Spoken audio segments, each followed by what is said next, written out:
And I think we are live. Hello, everyone. Welcome back to our stream, Adventures of Dór Ambaria, episode 14.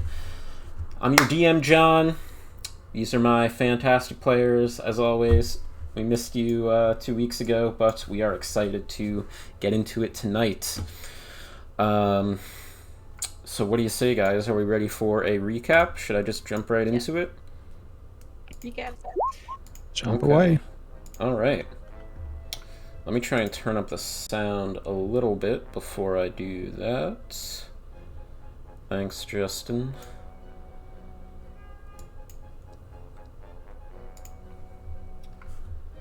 Okay.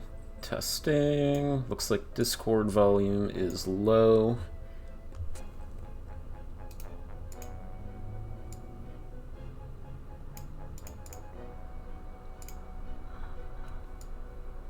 Test, test, test. Still kind of low.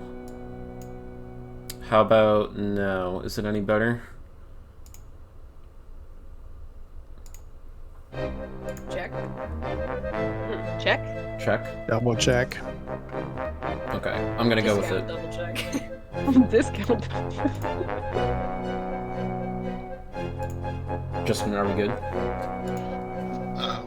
Still kind of faint. Still kind of faint. I got you full blast and Just in the stream though, right? Not yeah. Okay. Yeah, just the stream.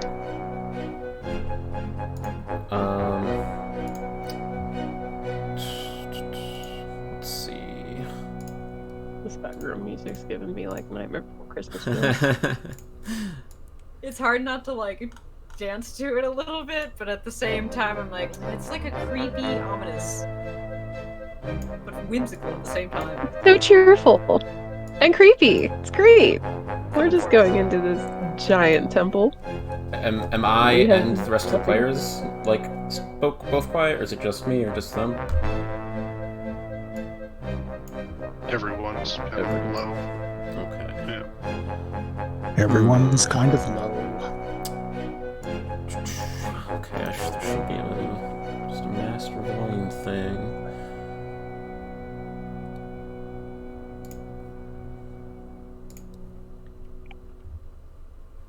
I think after 14 plus streams I'd have this figured out by now, but Technology. It's weird, yo. I'm so confused by all my checked boxes and roll 20 is blue. It's like throwing me for a loop. Color change. It's like a cobalt blue. It's bright. Mine. I mean, it's cool.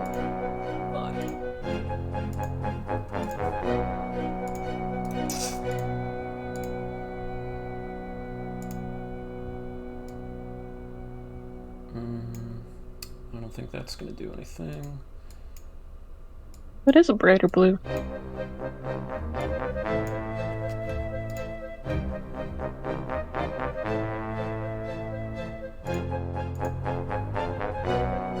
can't tell if there are any other changes. I don't think so. No. I think that there's like one fewer symbol like on the side, but I don't remember what used to be there. Oh, you know what it is? There's none of that scrolling on the side of it. It doesn't go around because I split my screen between like the game and my character sheet, and so I used to use that to measure how far over to go, so I could still see all my stuff. But it's not there anymore. Test. Am I any louder?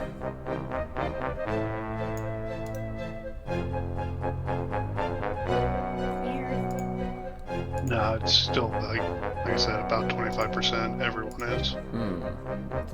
It's kind of weird.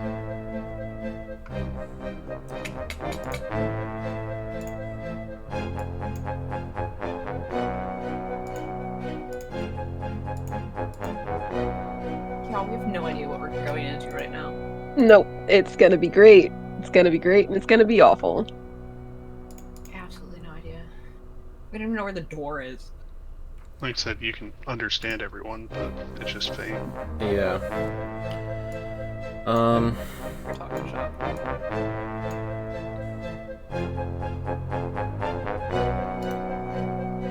try one more thing, and then if that doesn't work, we'll just go ahead.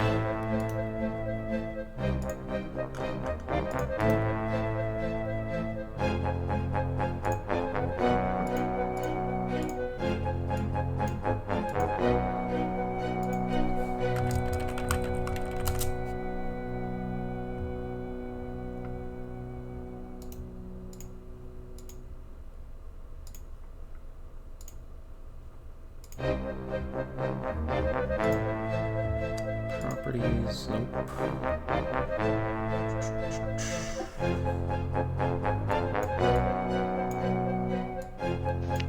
So John, don't hate me. Did you have your headset volume low or something? Yeah. I had it where Discord had prior. Dude, It's all good. I do it feel all that the time. so hard. Because I was playing Chivalry 2 when everyone hopped in, so I moved it to chat. I forgot I had it there. So now it's Is anyone too 50-50. loud now? Because I raised the volume on like everything. I think it's Should we whisper? probably. I ain't whispering. I don't think I know how. Yeah. Just if you're talking now, we can't hear you. I saw your mouth moving. Yeah. Everything's good. I just Okay. muted my mic so I can hear myself. Alright, thanks for bearing with us there, guys. Okay, so let's recap. Last time we left our adventurers, you guys were headed to the Glimmer Peaks in search of the lost, forgotten Temple of Nave. The mountain range south of Myrtlewood. You guys made your way there, had been trekking through for quite some time, climbing over various obstacles, dealing with various monsters and threats. There were a group of manticores that you fought who led you to a young red dragon, which you fought off bravely. He couldn't defeat you or come close, and he ended up fleeing. You guys continued along in these icy, snowy peaks, gaining some levels of exhaustion, starting to get tired, just looking around desperately for any indication that this temple might be somewhere near, so you can get there and remove the curse afflicting Carmen. Some more walking, you ended up finding a camp, or at least a fire from a camp. Upon following it, you noticed an individual who turned out to be Rosalind, someone you knew, or someone Carmen had known from her past, an ex-lover who you knew was in this area, unsure if she had made it to the temple, but it turned out she was rather exhausted herself, very cold and dehydrated, so it was good that you had found her. You offered her some water and things, and she was very grateful. Begrudgingly, she, of course, was reluctant to accept any help, but you could tell Carmen that, it seemed she was certainly glad you came along, and she agreed to enter the temple with you. Having shared interests, aligned goals for the time being, she needed to find the portals to the other planes which linked to her elemental shards so that she could reattune them to their natural essences from the other planes and hopefully stabilize the magic in the crystals and the magic of her family. Upon resting, Carmen, Song had spoken to you, or I should say, Cathalis, your grandmother / warlock patron, spoke through Song the Imp to you. She said that she could sense you were close, and she was buried deep underground. She said she was in a lot of pain, and she asked to please hurry. You guys, did complete a long rest, I believe, right? Okay, so you got that, so you can get rid of a point of exhaustion if you had one. and you proceeded towards this structure that stuck out of the stone a bit. Looked to be some sort of tower or statue. And as you approach, it appeared to have been the top of this tower, this structure, with a large figure, large statue on top of it. It appeared to be a human arm or a human hand, with some pieces having been lost to the elements and to the wind in just a time. You guys were approaching this structure, and that is where we left off. So we'll pick up there. It's early in the morning. It's cold and windy. You see some snow-capped peaks all around you, but there is a very dryness in the air right now, so it's really frigid. Maybe 300 feet ahead of you, there's a sort of crevasse in the mountains, where you do see some faint bits of greenery. Just looks like some really resilient moss and vines or things like that. These large crystal structures that you had seen the entire hike up here. And straight ahead, what looks to be this tower, sunken sideways in the stone. Sort of that's about 300 feet away from you right now. Appears to be made of some sort of sandstone and brick built into the mountain itself. The sandstone brick sort of changes to a different kind of a grayish marble, perhaps stone, that forms the base of this statue, which appears to be an arm without a hand that appears to have been lost. And so you just kind of see like the form of some like the representation of like muscle of a human arm, and it looks to be maybe the tower itself, probably 50 feet protruding atop the rock, and then another 25 or 30 feet of this arm, and that is straight ahead. And I'll turn it over to you guys. What do you want to do?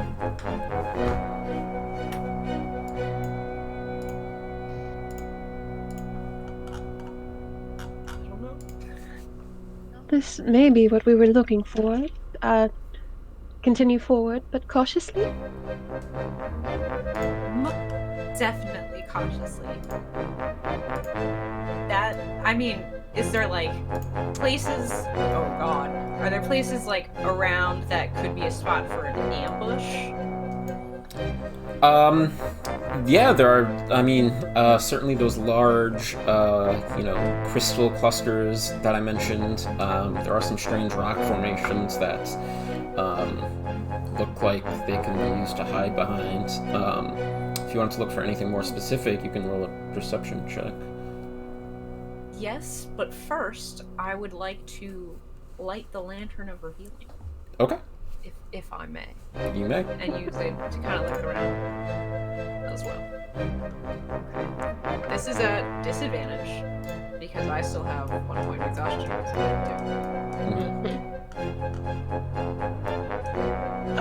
20.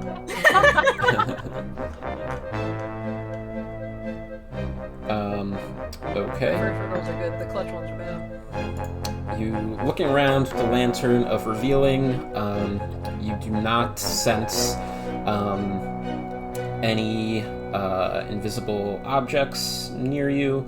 You don't see anything or anyone peeking out behind any of these rock formations or anything.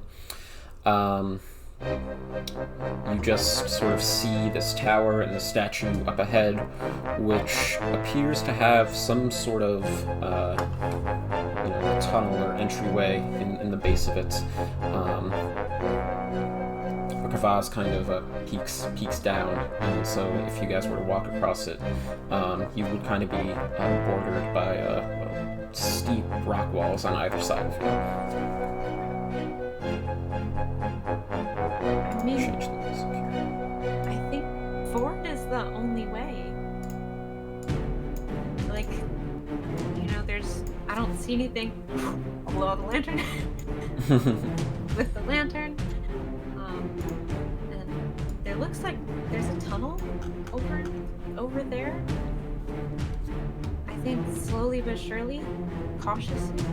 Slowly and cautiously is probably the best that we can do at the moment. I don't want to get ambushed again. Yeah, no, that would be the worst thing. And we know that somebody is aware that we're coming, so best to keep an eye out. Are we even sure this is the right place? One way to find out. If I recall correctly, I had brought back Kaya, and so I'm going to have her turn invisible and fly up ahead, just kind of check things out for us. Okay. And as I do recall, last time I rolled pretty okay on a religion check for knowing that this place was, at the very least, there were symbols of the witnesses and stuff around it. Mm-hmm. Yeah.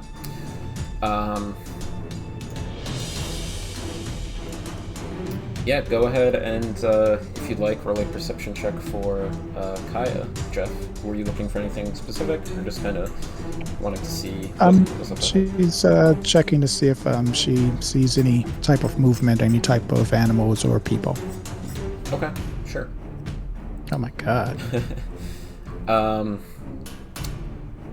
Okay, so with a 6, no movement, no animals or people.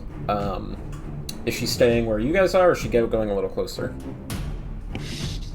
She's just going maybe about 100 yards ahead of us. Okay. And again, she is invisible at this time. Yeah.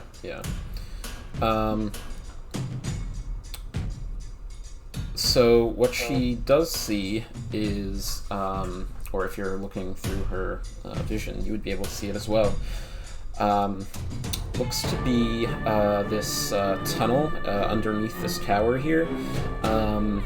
There is some blood splatter, some red, which is pretty clearly blood, having Kaya get closer.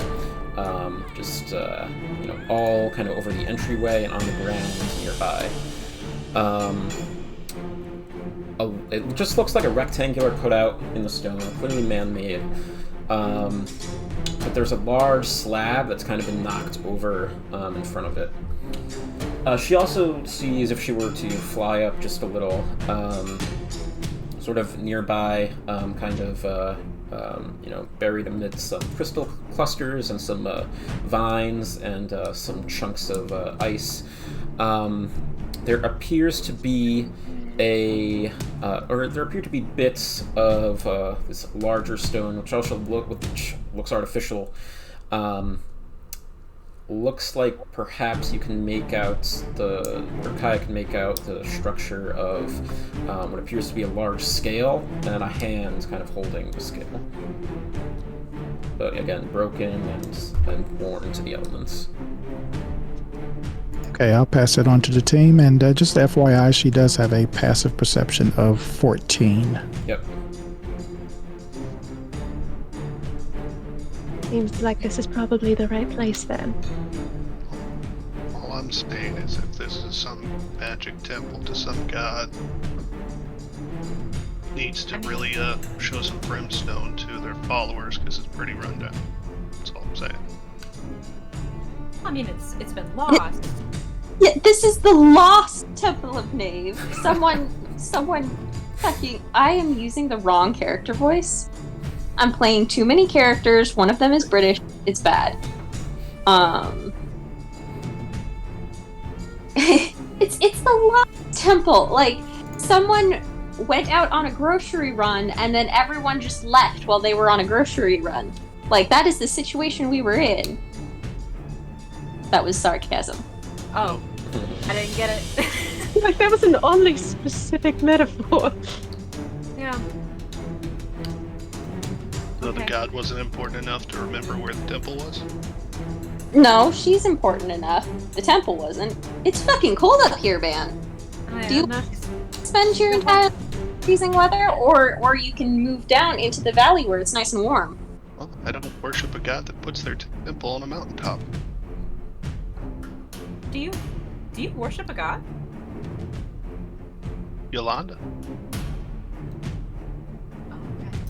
I've totally heard that name before, way back when. Okay. I'll come back to you with that knowledge. Son, cold! And Yes, we're all cold. Let's get out of the cold and move on. Rosalind is gonna be like, you guys lead the way, and you see her place a hand on her chest, and she casts Mage Armor on herself. Didn't she try that earlier? She did. Did she? And then Alara Oh, did it my for her. mistake. Yep. Right. When, Because she when grew before cast Mage 6 Armor, and inches. then she tried to cast it on her. Wait, what? Oh, she did shrink, so she's small right now. Okay. So you did it oh, it's for so her, funny. Alara? I'm sorry? So she does have Mage Armor cast by you. Yep. Okay. Yes. Alara and Rosalind have mage armor because I make a note of that every time Alara casts it. Alright, in that case, she's like, let's go inside! In a higher pitched voice, because she's small. Gosh, how long does that last for? I better check. Oh my goodness. Will it last as long as the Mage Armor? Probably. Probably Oh, an hour. no. Or no. No. Not. I think it's an hour. Well, if there's blood to be spilled, there's some on the doorway. I say let's get going. Onward So, then. we should be aware that potentially, since there's a lot of blood at the doorway is a trap. There might be a second way in. Just... I vote Juliana goes first. Okay. Okay. No, that's fine. Fine. No. Aren't you the sneaky one? I'm exhausted. Like Abner jumps up and down and his scale mail just ting ting ting ting ting. So, did you have 2 points of exhaustion, Juliana? I did. Okay. I Yeah, got one the one. first time, and Yeah. I got the second time. But Yeah, not she was the one. moving slow. So how close are you guys getting to this entryway, this tunnel? Within Something. 100 feet at first. Okay. So we can get a little bit better of a view of maybe like kind of going like if I'm going first. Hold on, let me change the marching order. Before you go, Mira's going to like tap you on the shoulder and say, "May Kaye guide you in whatever you're about to do," and I will cast guidance on Juliana.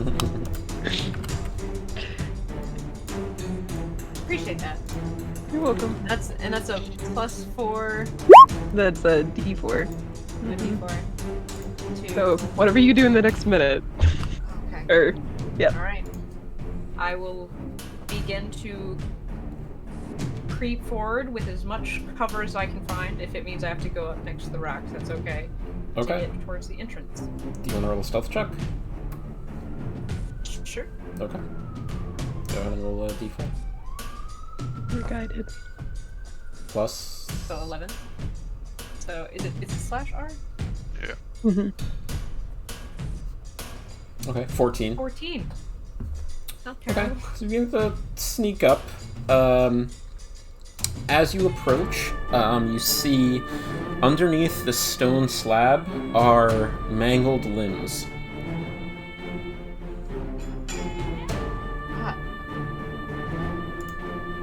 So just make sure I'm visualizing this right. You said that a stone slab is like pushed over in front of the entrance. Mm-hmm. so it's not blocking it, but it's like Correct.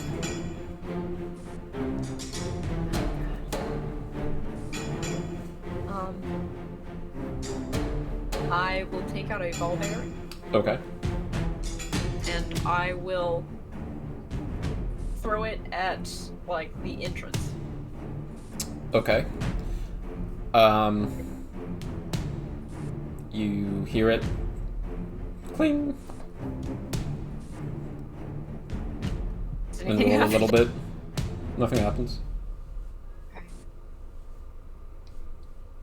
I totally regret doing that. That was a loud little ding. Stick your arm in there. No way. You do it. Well, obviously, the slap killed the guys. Well, what if there's more than one? What if it's like a revolving slap? There is no light source coming from the inside, but you can see, just with the sunlight from outside, just a tunnel that goes, you can see 15 feet in about, and yeah, that's about as far as you can see. It's just dark beyond that. Well, I will. How far was I away? Did I say 100 feet-ish? You're however far you want to be. Yeah, I'll move up until I'm within 20 feet of the door. Okay, you do so. You can see a little bit further in now, maybe 20 feet in. Any movement? No Do movement. I hear anything? You can make another perception check before hearing. Hey. Nothing that stands out. Alright. I'm gonna turn around, I'm gonna look back at Abner. And I'm gonna go up to the entrance and like peek inside. But like Okay. to the side of it, so I'm not stepping directly in front of it. Okay. So there appears to be a short hallway that goes 20 feet. And then a slab door that looks similar to the one that has been knocked down. You can see, your passive perception is 15.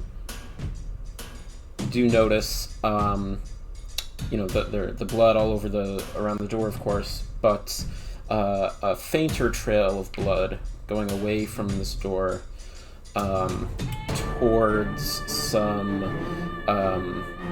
like a cluster of vines and frozen bushes and things about 30 feet away from this tunnel. Do I have to cross the slab to get there? No, it goes I from guess so. from the outside. It does not. The trail goes away from the door. It doesn't go in. Is everyone like behind me, or am I doing this alone? We'll have crept up to be like 60 feet from the door and like am holding my staff just in case I need to run up and heal her. Okay. I would have sent Kaya along with her just to kind of watch her back. Okay. Moral support. Yeah, I don't Sure. even know it's there. So I was just witnessing my anxiety. I would have Kaya maybe like 20 feet, kind of flying in a circle around her. Okay. Well, I will creep on back and describe the hallway and how there looked to be a similar stone slab at the end, revolving slabs, and and I will also describe the other pathway. Which way do you want to go? Well, there might have been somebody who survived given the blood trail.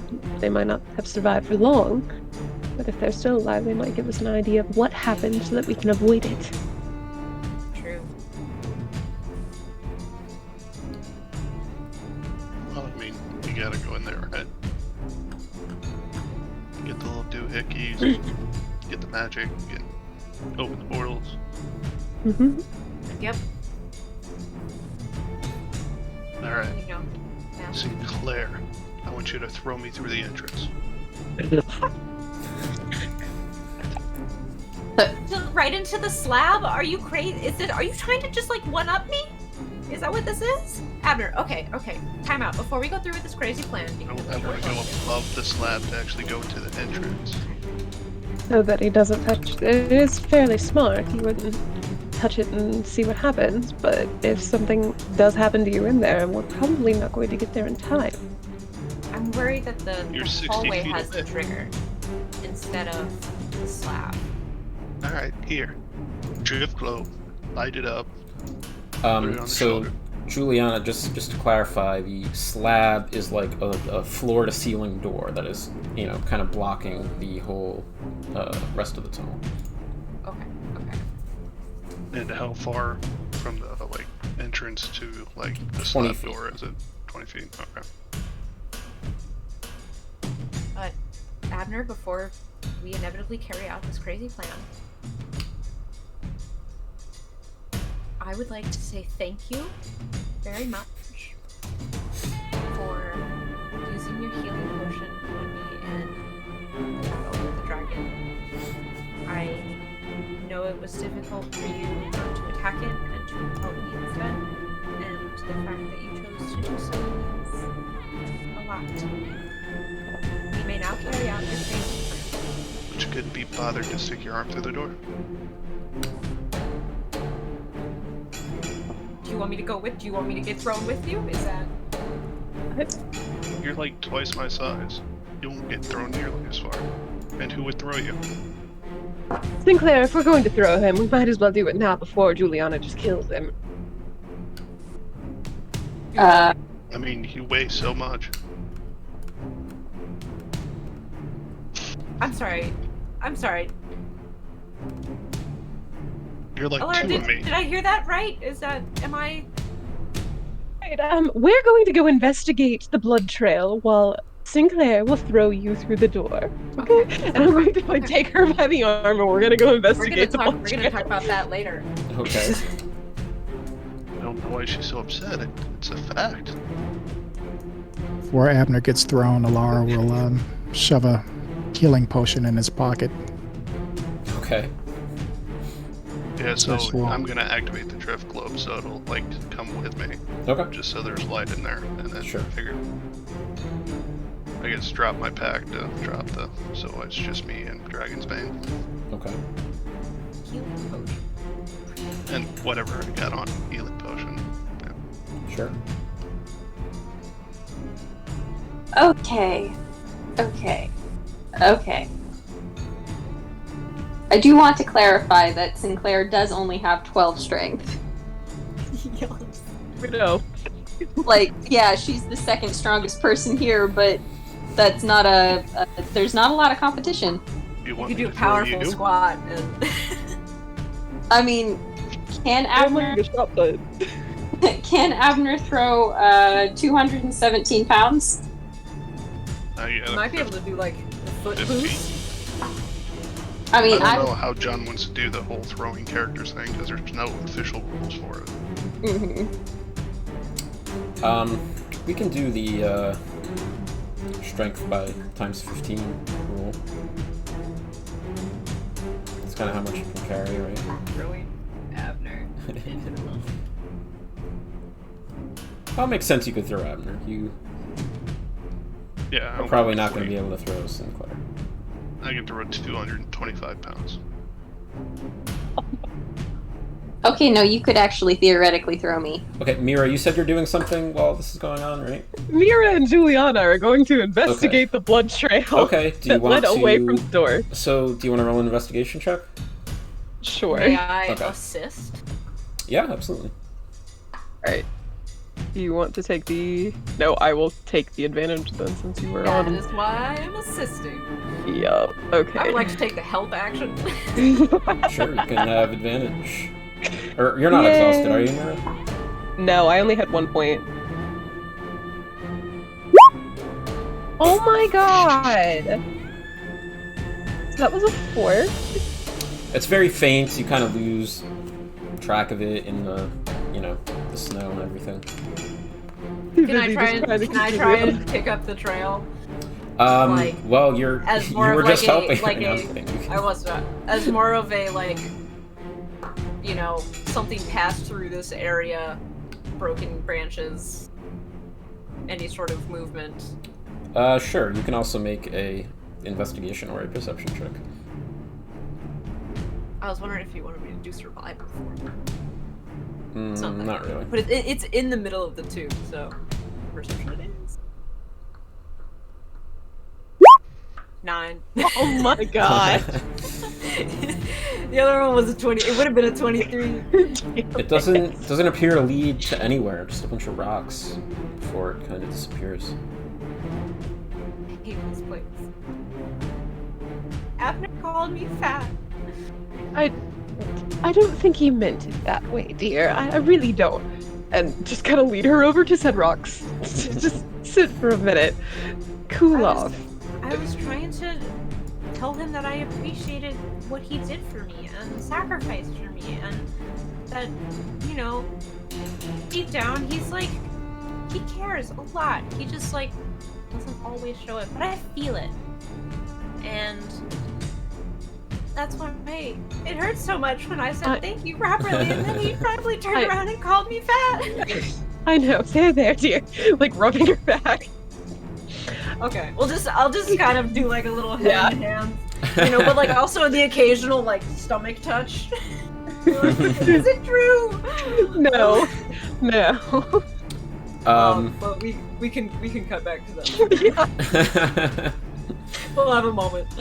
Mira, I will say, you do notice with your passive perception that this sort of leads to this trail.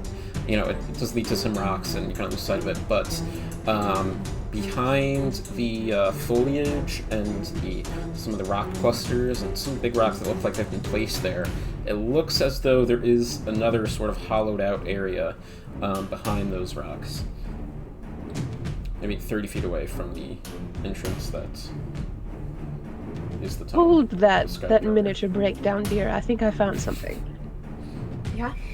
I will lead Juliana over to like the hollowed out area, holding my staff, ready to smack anything that comes out of it. Yeah, I'll pull out a fire arrow. I'll prep it.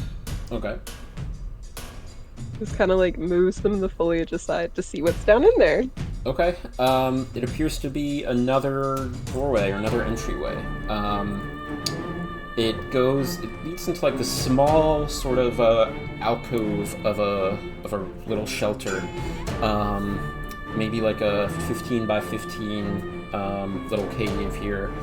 There's a long dead fire, you know, in this room, like some ash and charcoal.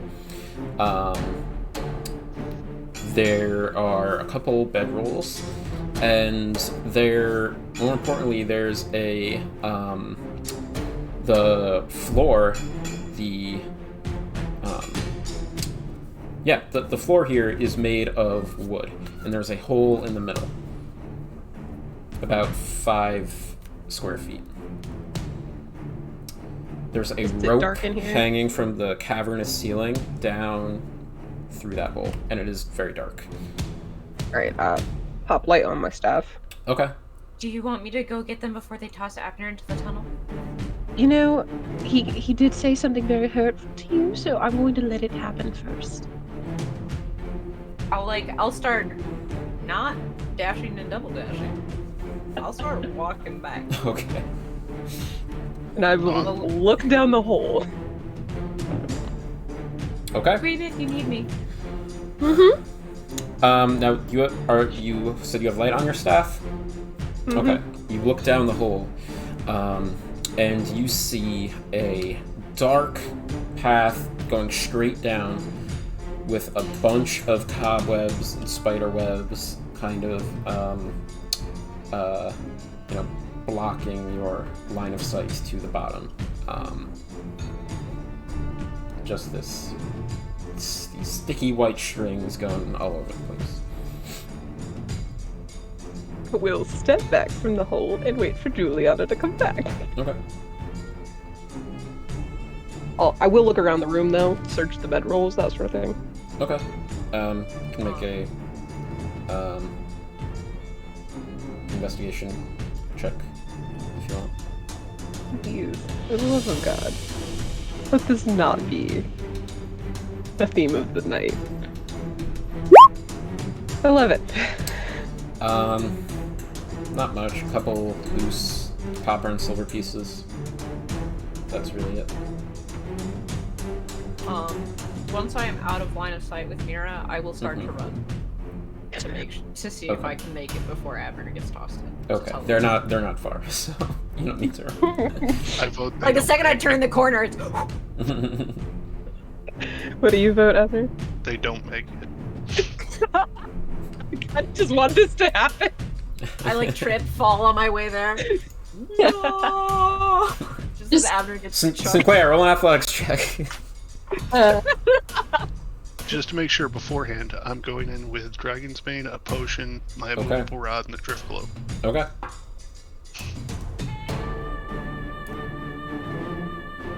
Do you want me to make an acrobatics check? Athletics, you're throwing him, right? Okay, yeah, athletics, yeah.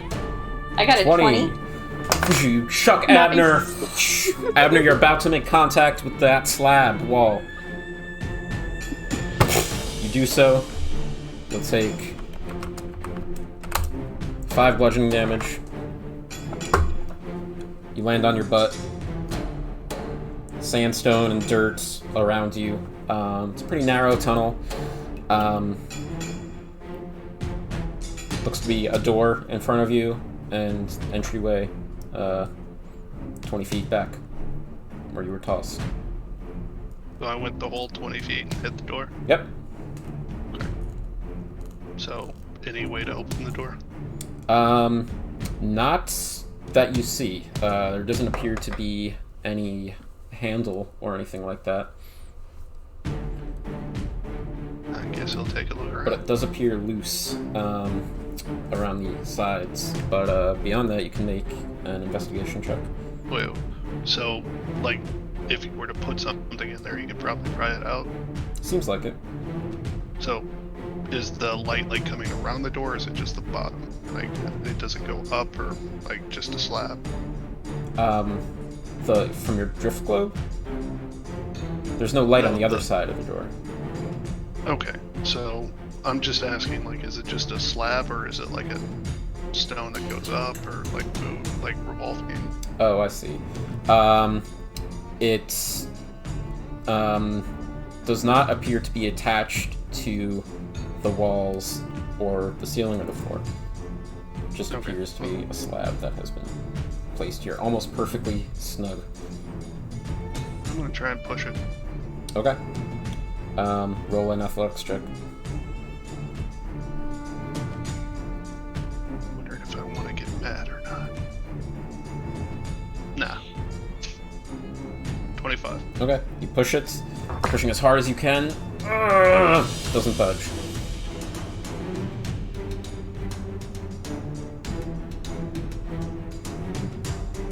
You start to hear voices outside the cave. Hey guys, we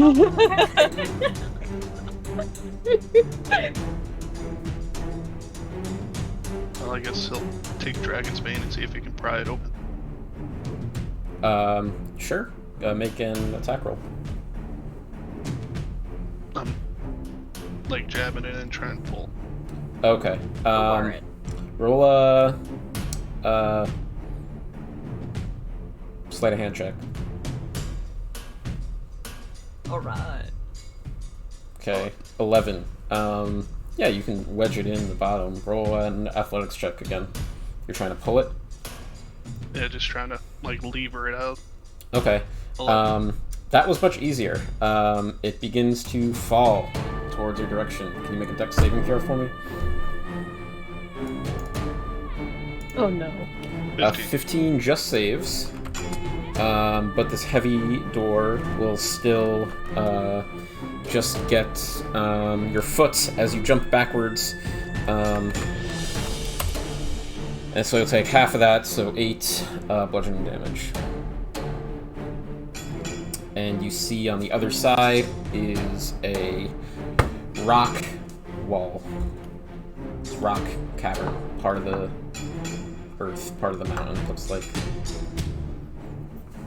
So it's just a rock face. Mm-hmm. This is a false wall. That's such a big move. So Abner will hobble towards the entrance. Okay. As you walk back, the ground below you begins to give. I need, actually no, and you just fall. There are some spikes at the bottom of this pit. I need a Constitution saving throw from you. Real quick.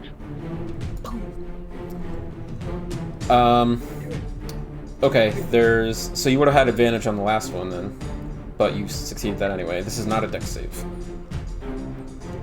Okay, so Constitution save. Doesn't help in this ability to case, unfortunately. use the movable rod to stop my fall. Yeah, you could. Yeah, I mean, do it, as you're soon suspended. as you start to fall. Yeah. Sure. So he's just gonna sit there for a second. Okay. You see a bunch of spikes at the bottom of this pit. Guys, might need some help.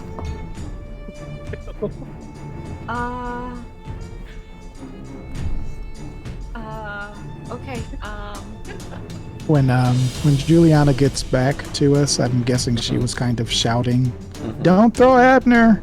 But no! when she gets back, allow her kind of look at her and go, "Have you been crying?" No. I'm fine. I just, I was trying to be vulnerable for a second. Goes, okay. She just kind of puts her arm around her, and as again, this is happening right before Abner hits the wall and falls. And she just she was like, "We got to stay focused," and she just kind of pokes her in the side and goes, "But I have noticed a few extra rolls have been missing at dinner time. Is there something you need to tell us? Extra eating?" Oh no! I'm like in that position where you literally just dunked a basketball. But I'm gonna like kind of almost spin around on my other leg and say, speaking as the person who weighs the most in this party, bite me. Fiend. At the solid stone wall where I just threw Abner. Bite. Rosin is like, how did you guys even make it up here? Y'all are idiots. I did slap a stone wall at one point, and then Abner caught me. I've been stealing an occasional extra roll in case we happen to run into any blink dogs, and I want to give them some food. Okay? That's, Okay, honey. I will Okay. produce all like the rolls I've apparently been stealing. It's just like, unfortunately, I haven't happened to see any blink dogs around, so I'm sorry. Do you I'm want guessing one? at this point we would have heard Abner scream. It's like, Yes. Oh, he's not screaming. It's just like, I mean, yelling out. up here. Did you hear that? Rather. I'm not. I mean, he's fine. He's fine. Should. Hey, you Alright, guys I'll go check- see I'll go check. Abner dangling from his rod. I'm just dangling. Little help. Come on. I can't get that. I guess I can toss a rope. He's not that far down. It's maybe like a It's 20-foot deep pit. don't You can don't definitely worry. reach in and I'll pull him wait. up. Okay. All right. Can someone help me? Can someone help me grab back in Abner? the other room. You're not even here. Laura, will you help me pull Abner up, please?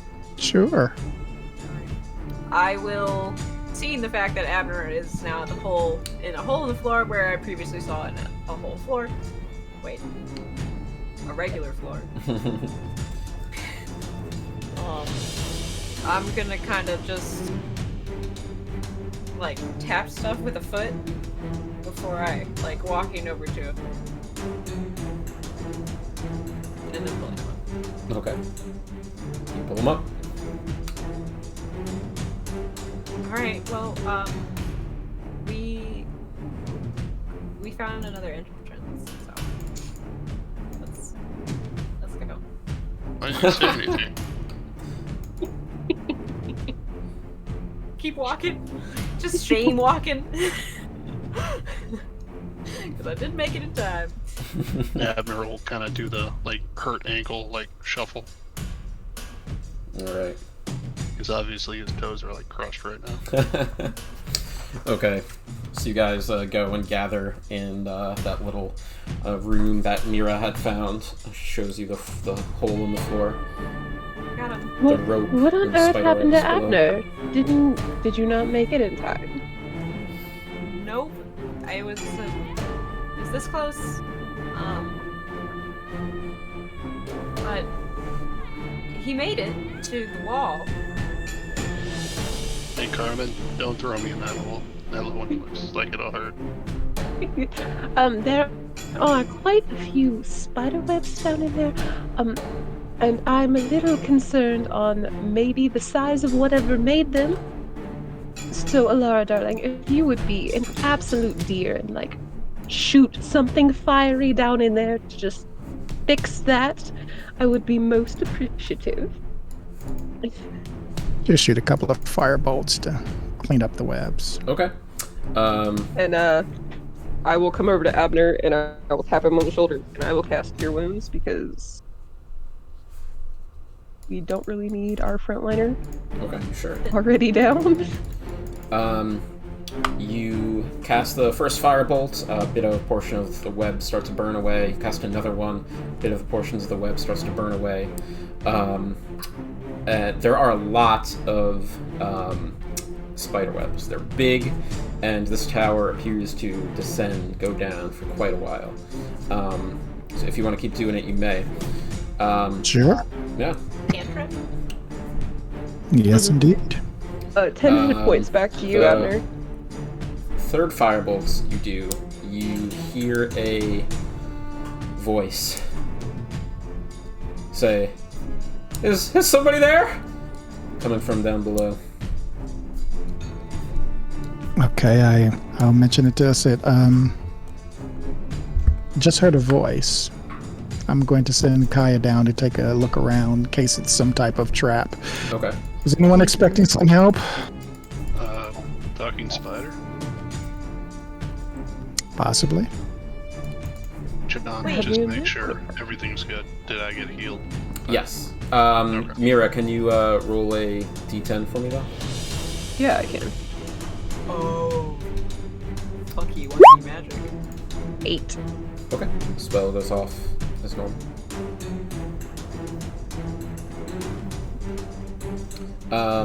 So Kaya begins to descend. Did you want to roll a perception check? Sure. Oh my goodness. Okay. Oh, well, Kaya. She Kaya. just came back from the dead. even with her Go passive, through it. Still stretched. She's still a little traumatized. you can all hear the help. Is someone there? It's feeling hotter. And looking through Kaya's vision, you see this this mass, this mound, like a cocoon almost, like a shape of perhaps a humanoid shape, just wound up in these spider webs, dangling, kind of stuck against the wall, surrounded by these webs. But features almost totally covered.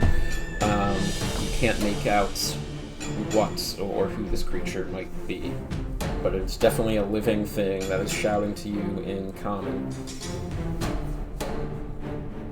Okay, I will relay this to the rest of the team and say, well, someone apparently has gotten trapped by the spiders and has been cocooned. I mean, we should And- help. And you just set him on fire. Yeah, he might. What if he falls? We don't know how deep this thing is. We should at least, like, get his hands free so he can, grab the rope. Maybe the feet, too. I mean, I guess. How the rest far of it- down is this cocoon? About seems like 50 or so feet.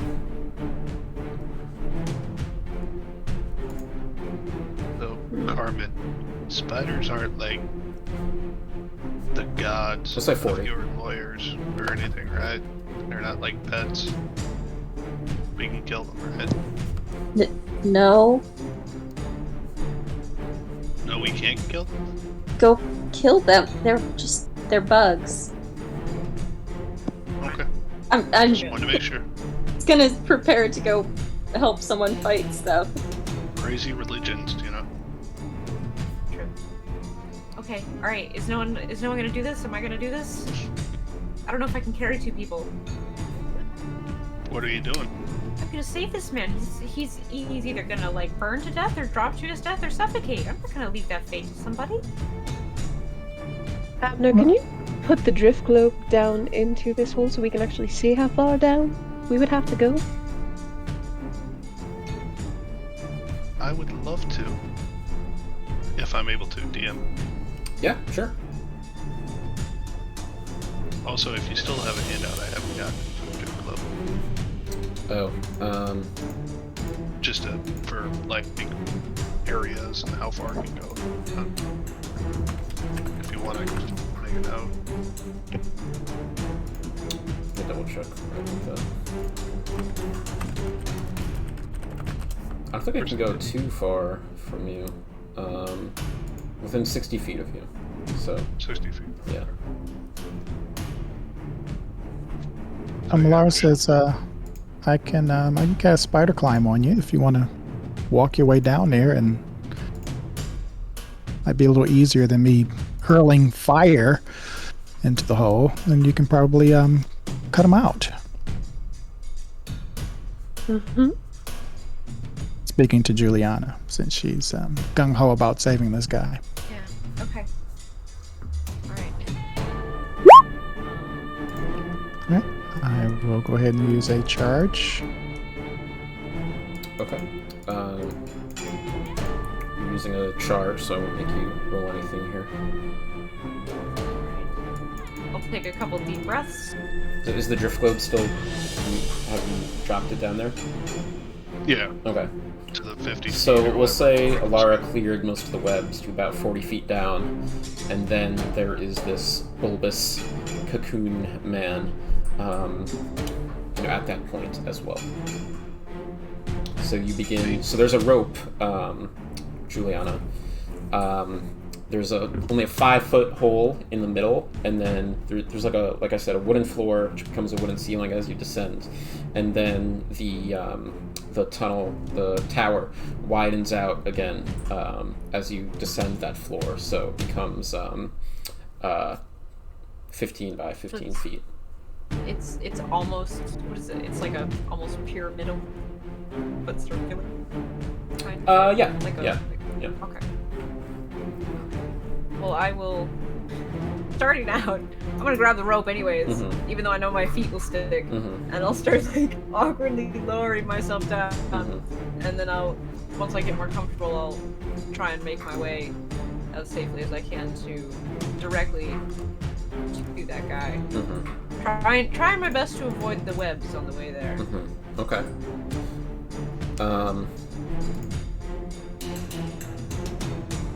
Yeah, you do so. As you descend, you hear the voice again. See, Doombok, is that you? Have you come back for me? No, but hi, I'm coming to get you. Please keep your voice down a little bit. I don't know what's down here. See this You know. this cocoon writhing and wiggling. Stop squirming so much, please. I'm coming and I'm gonna cut you with a dagger unless you stop squirming. Because I'm gonna cut the cocoon open. says- Okay? Hurry before it comes back. Alright. So as you get up right next to it, Spider climb jog. as you walk down the side of this this tower here, you can start to see some features. It is a humanoid with very wide shoulders. Its body and face is mostly covered, but you can see some bits of this dark tannish green skin and 2 large tusks coming out from behind the webbing.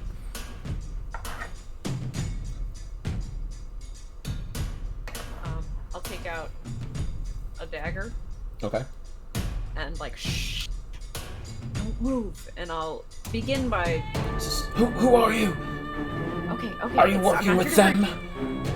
No, I'm not. Just calm down. I literally just got here. Like, in this whole area. It was a hard climb. Hold still, please. Jeez. All of the gods, I swear. I'll start going for, like, around the face. So I can, like... Try not to kill him. Don't listen to him. Don't listen to him. So, like, I'll start, like, up here, and so I can peel it off so he can see me. Okay. Make a sleight of hand check. Oh no. At disadvantage? Yes, at disadvantage.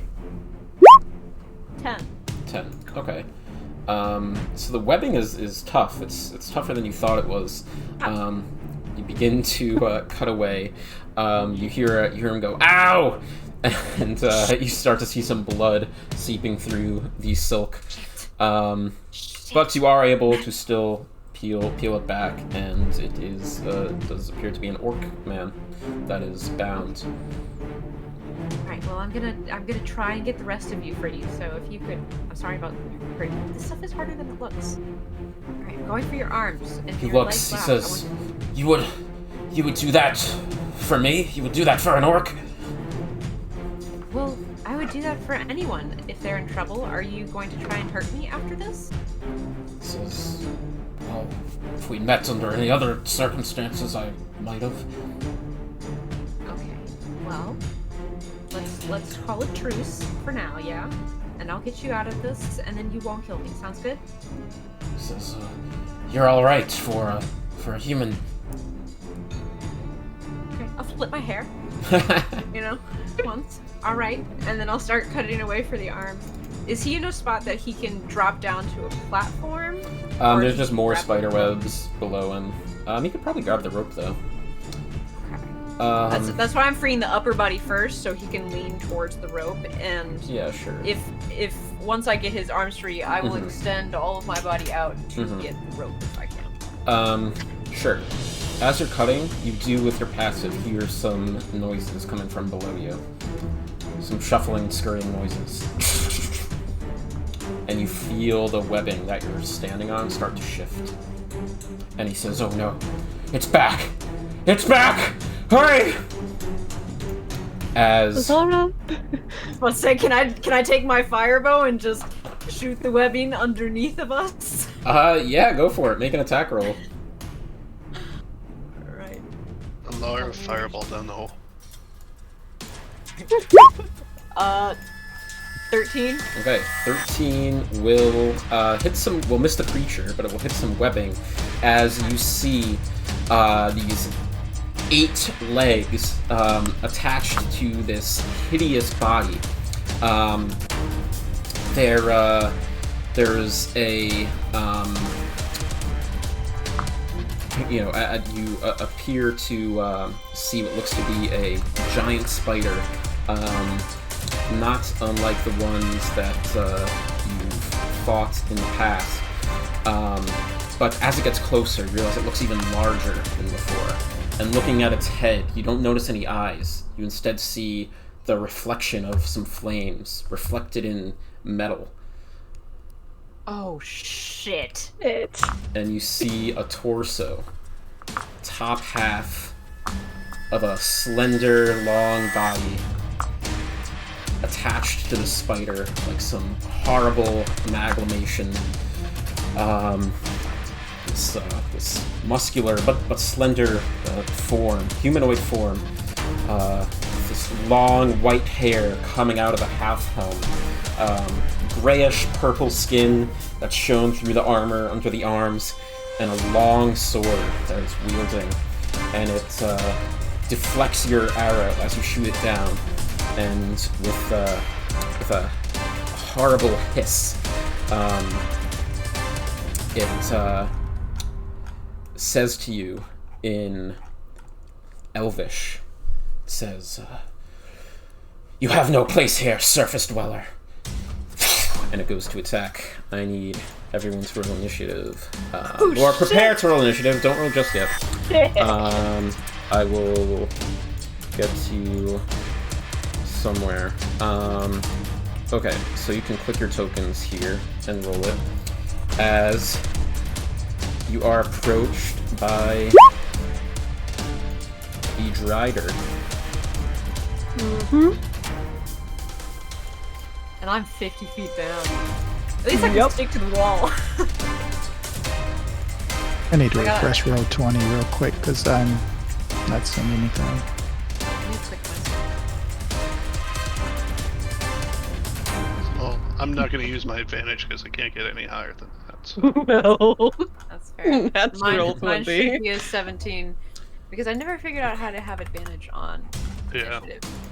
It says initiative style advantage, and yet nothing is happening. So. Wait, sorry, what? What did you figure out? So I like clicked the advantage thing on the settings for initiative. Oh, yeah, I'm not sure. It's not rolling it with initiative.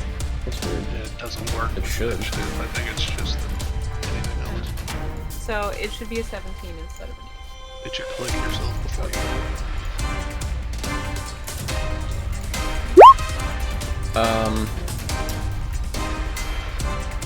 Is initiative an ability check? I don't know, actually. I think it is. It would be a 17 either way, because that would be the first I rolled. Because the Well, I'm saying if you have disadvantage. Oh, because of your then thing. it would be canceled Right, out. right. So. Okay. Okay. So Not like it matters, because it goes first. Gross. No, after goes first. get those D6s ready? Okay.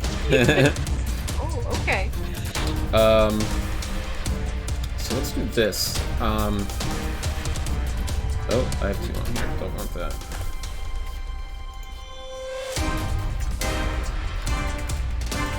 So there is a lot of verticality here.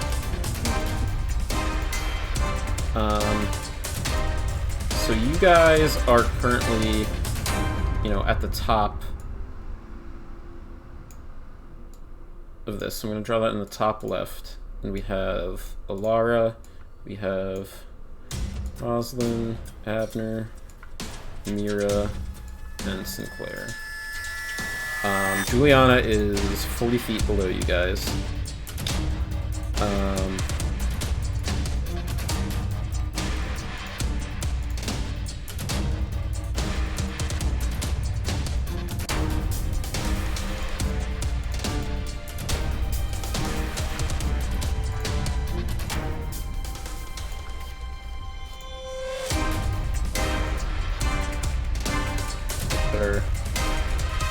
Right here. Try to right here.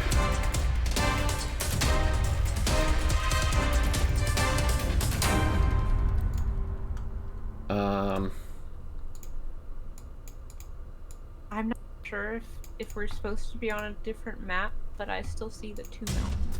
Oh. Yeah. Yes, you are. Now you're here. Oh.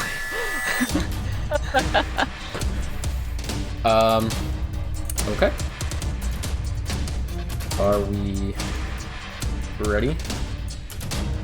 Abner, you're up first.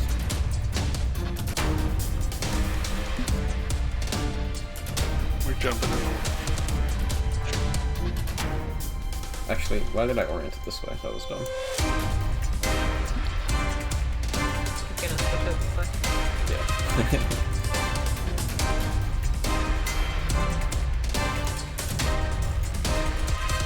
We're 40 feet down. That's kind of topsy-turvy.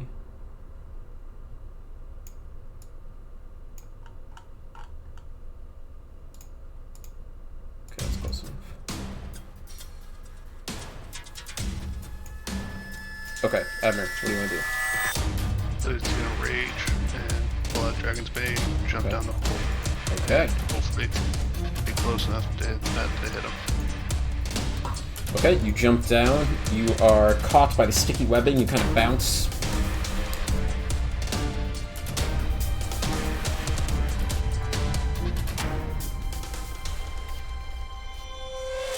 able to attack or no? Yeah, absolutely. Okay.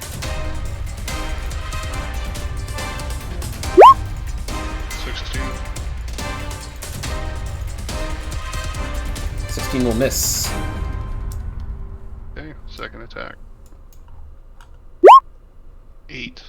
Nice. And do your worst. Whatever Okay. you want.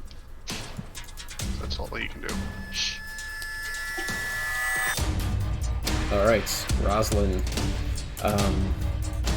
She's kind of like, ah, shit. She looks around. She will go ahead and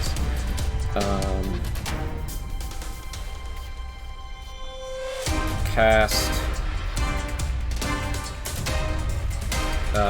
She'll go over to you, Carmen, and says, this is the only way I know how to help right now. And she casts Greater Invisibility on you, Sinclair. So you are totally invisible, and your attacks will not break the invisibility. So, and you have advantage on all your attacks, and they have disadvantage against you. Nice. The Drider, it was in the middle of going for Juliana, and it is going to continue to do so. It's going to make a attack with its longsword against you, Juliana, as a 13 to hit. That misses. It will miss. It will do another one. 12, it will also miss. And last one. I'm doing like backbends. 14. Against the wall. Miss. Will also miss. Okay, links that studded leather armor. That breastplate though. Breastplate. Looking fly. And it is going to scurry away. It's gonna go 30 feet straight down. Do we get attacks of opportunity? Yeah, if you want. I'll let Abner go first. Oh, Natural that's 20. 20. There you go. Nice. Yes. Yes. I take that hits. Yes. 15. Nice. I guess I've got a dagger in one hand and my no, I guess because I took my longbow out, so disadvantage on this shot because it's it would be close range. Yeah. Or if you want to use your dagger, you can. 11. 11 does not hit. I was like, I put my dagger away to draw the longbow.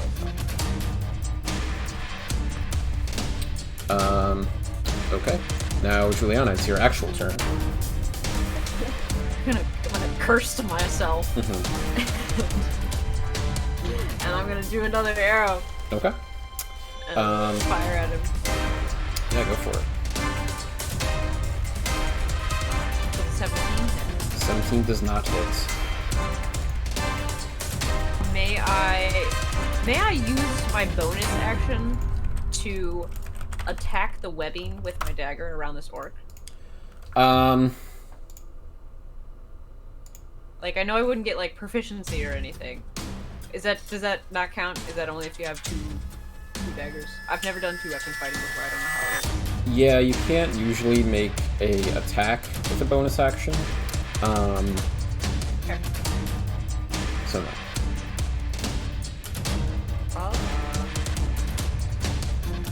Okay, I will actually flatten myself up against the wall, like, as best I can. You still have spider and climb on you too. Don't forget. Is Abner falling? No, he's like, there's plenty of webs, you know, running across, running sideways, he's just standing on them. What John said. So yeah, I guess I'll use my bonus action to go towards a like hideable spot if there is one, and bonus action hide. Okay. Can make a stealth check. Just if I am. 8. All right. Julie. Mira, you're up. All right. I'm going to like peek my head over the hole in the floor, Okay. and can I see the strider at all? Just barely. Yes. All right. I'm gonna cast Guiding Bolt. Okay. It's got 120 foot range. That's a lot of range. That is, yes, it is.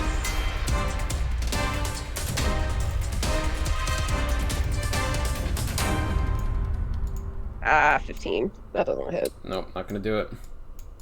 All right. Well, I will just kind of like pull back, and end my turn there. Really, Okay. not much I can do at the moment. Alara, you're up. Okay. Well, the turn order for me looks kind of funky, so I don't know what happened there. I only see a couple people on it. But Alara would send Kaya down to about Okay. where, just above Juliana and Abner, just to make sure that Alara has just a better look at things down there. Sure. And then, so the creature's about 80 feet away now. Correct. All right, she's 7. going to cast a spell on it, so that's going to be a DC 16 Wisdom save. Okay.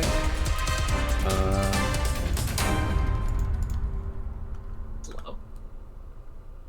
My favorite spell. 14. It fails. It is slowed.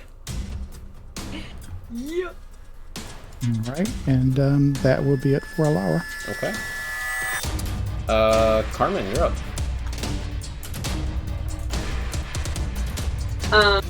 I wish to cast Fly on myself.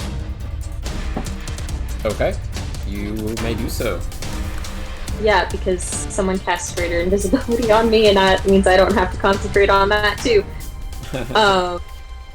And then I'm going to take off and fly very carefully, so that I am directly above this thing. About... Oh, how high above can I get directly above this thing? Well, you have 30 feet of flying speed, right? No, I have 60. Oh, you have 60. Okay, so you can go here.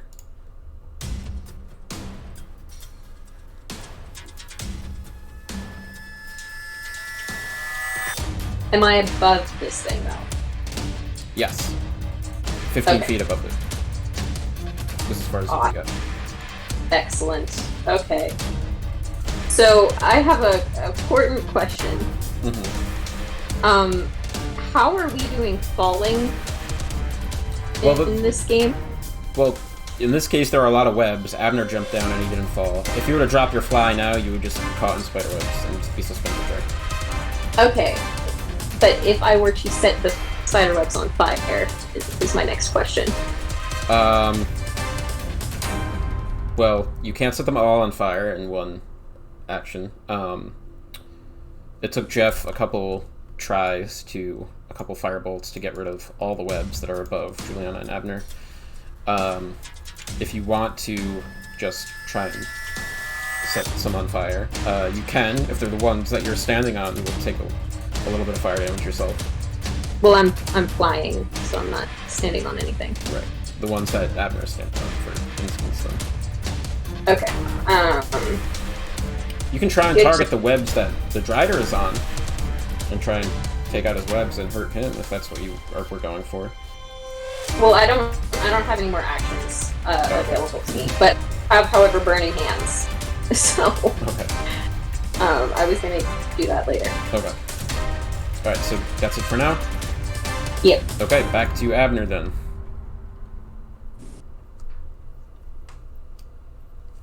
Well, I guess he'll step off, ask Carmen to watch out. I am invisible. No, she's Oh. there. Yeah, don't even know she's there, so he's just gonna jump and go for the... Okay. Well, you have... So, now that you're in the webs here, You can't jump straight down, you get caught. This is difficult terrain, and you don't have a climbing speed, so it's halved and halved again. So you have 7.5 feet of movement right now.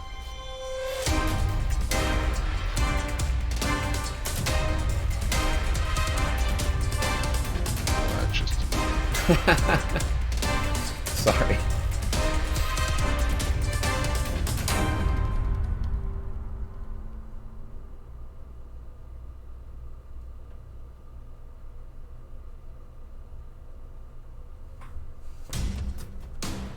Okay, so what if he just strikes at the webbing at his feet?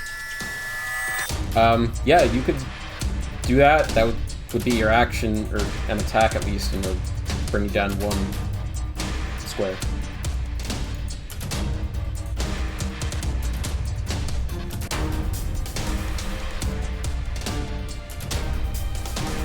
Well, I guess he'll just, ready to attack if the thing gets close enough to him. Okay. Do you want to move down 1? Yeah, I mean, as much as he can, I guess. Sure. With it's just normal movement. Yes, you begin to climb through and pull yourself down. You're having to pull your arms and legs away from the sticky webs. And just ready to attack if it comes back near. Rosalind is gonna go, and she, let's see, what does she have?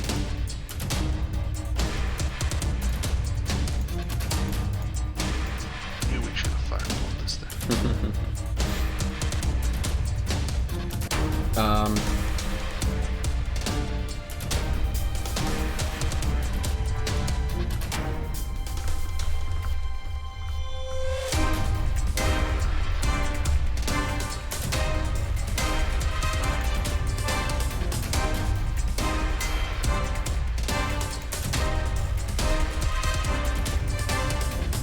She'll just jump down to where you are, Juliana.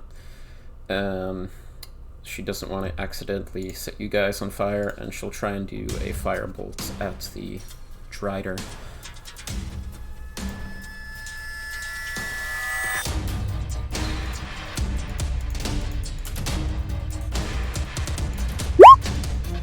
And 18 will just miss, but it does It's slow. take out. Oh, yeah, what's slow? That's what, -2? So it will hit, actually. Yes! Thank you. And that would be 11 fire damage to this guy. Just like, you guys see that? I did it! Now the Drider's up. It is going to scurry back up, bump into you, Sinclair, look a bit perplexed, but continue onward, and is going to try and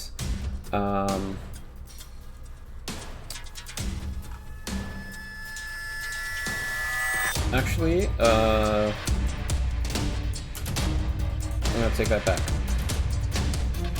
It's gonna stay where it is, and it's gonna cast a spell. It's going to cast Fairy Fire. Oh, I need Carmen, Abner, Juliana, and I'll do it for Rosalind. And I do need one for Kaya as well. To all make dexterity saving throws, please.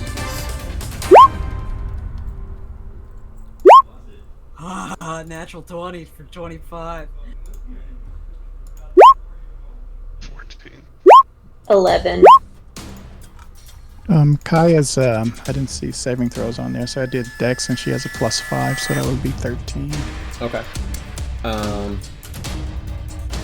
So 13 is the DC, so she just saves. But Sinclair, you start to glow, negating your invisibility. So does Rosalind. Natural 1. All kind of start to glow. And, so, Abner, was that with advantage? Yeah, I get danger sense, so I can see spells. That works with spells? Okay. And Juliana, you're fine. No, I didn't want that. And that's all he's gonna do. Yeah, he's just gonna stay put. Juliana, back to you. I will see that firebolt just hit, and I'm gonna take another shot, like right at where his stomach meets his spider bottom. Okay. Like right below the navel, because I feel like that would hurt a lot. And at this point, I'm kind of pissed. And suddenly Sinclair is there, but glowing and not Sinclair. It's weird. It's almost like I'm hallucinating. 16. 16 will miss. But you do, with the fire longbow, burn away some of the webbing, and you guys drop down a level. But that's Are it. we mad at me? Any bonus action? I'll just be like, ah, shit, and I'll do the same thing where I just kind of like, I'll like step slightly off the webbing onto the wall so I'm not touching it, and just like, bonus action hide. Okay. You can roll a stealth check, and Mira, you can go. Alright, so the Drider is like about 60 feet down, right? Correct. Alright, Toll the Dead. That is a wisdom saving throw. My DC is 14. He's actually 7 feet down right now. Okay. Sorry. You can go down the rope, and then cast it. Like hang a little bit. Yeah, with my -1 strength, that sounds like a great You idea. don't need strength to climb a rope. You can just do that. You can wrap your arm around it, and then like. If I can do something, then there's no ability check required for it. If I can like lower myself 10 feet down a rope and hold on. Alright. Yeah, Mira will lower herself down probably about the 10 feet just so I can cast Toll the Dead. Okay, sure. So you were a pirate, you know how to... Yeah. 7 fails. Alright. So, His damage. of and course. he has already been damaged, so that is the 2d12.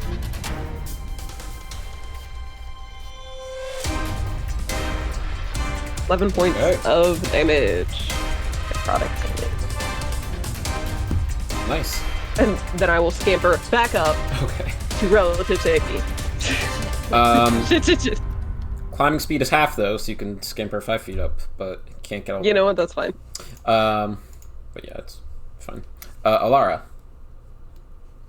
Alright, Alara is going to cast this at level 2, magic missiles, so that'll be 4 missiles at him, Okay. Hell yeah. 16 damage. Nice. Those will hit. I think. Did I ask you to roll a d10 for the slow last turn? Can you do that now? No, you did not. I will most happily do that. I don't want to shrink or anything weird happen. Okay, you're fine. 8. All good. We'll go back to Carmen. Okay, I put my hands on my. Ow, sorry. I put my hands on my hips and then sort of just shrug, take out my axe, and I'm just gonna attack it twice. Okay.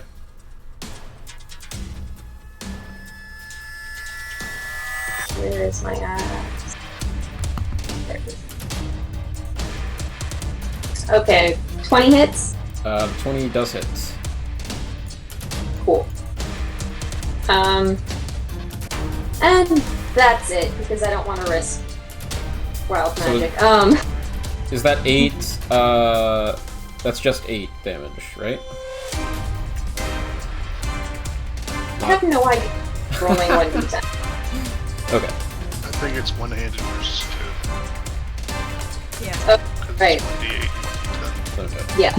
Yeah, it's the d8 is Sure. the roll. Okay, gotcha. Nice. Alright. Anything else?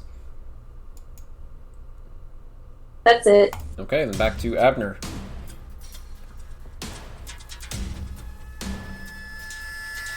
So Abner, if you want, you can move 2 squares this turn, because it's 7.5 each turn, so last turn you moved 1. So it would be 15 total. Just can't really move half the square. Gotcha. We'll do that. Obviously, I guess we'll move over here. Still just out of reach with... Yeah, but he's gonna take out the trident. Nice.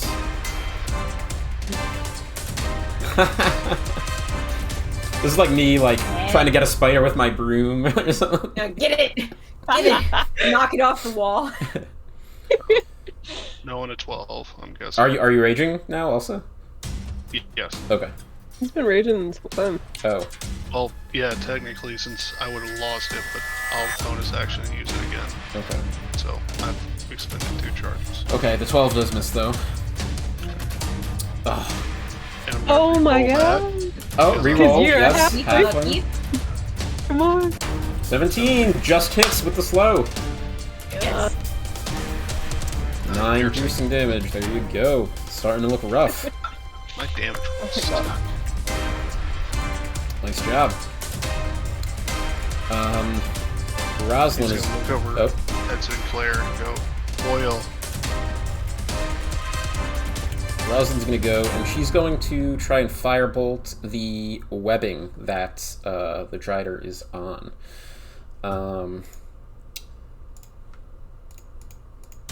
And so that will be a 21 to hit for 11 fire damage. You guys watch as the Drider begins to writhe and burn and scream.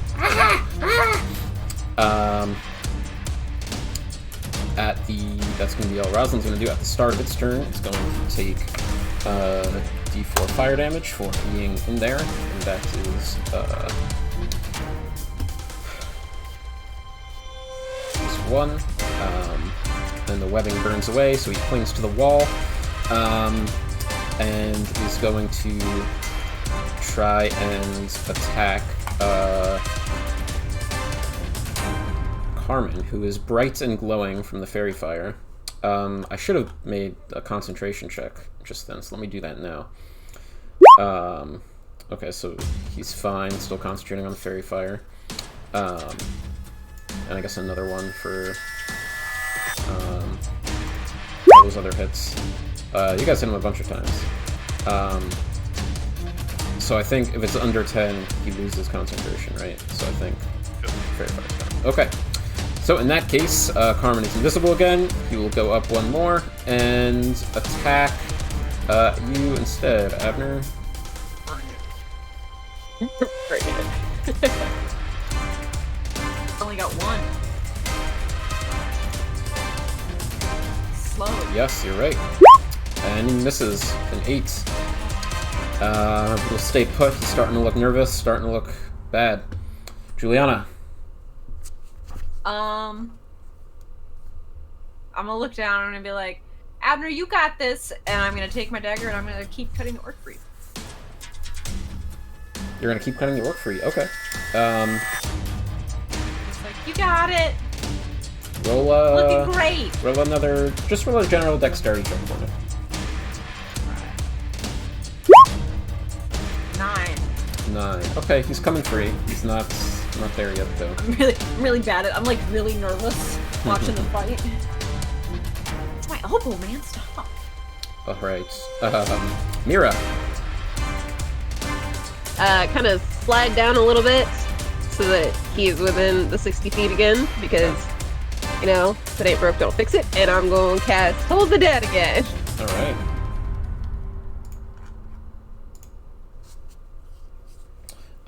So I will roll a wisdom save for him. 7 will fail. Right, cool.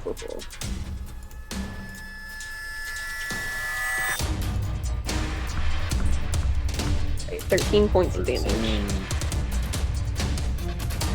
Very nice. Mira, if you have a bonus action, you can do it. If not, we'll go to Alara. Nope, we're just chilling. I'm gonna take my spells here. Okay. Lara, you're up. Okay. This vision just came to my head as Julianne is trying to carve this guy out. She's just cutting and cutting. Goes, oh, you didn't have a green tie on, did you? He goes, oh, well, here's your ear. I'm sorry. I just like chopping up this guy as he's probably screaming and hollering. Magic missile again, level 1. Okay. Be 10 more points. Okay.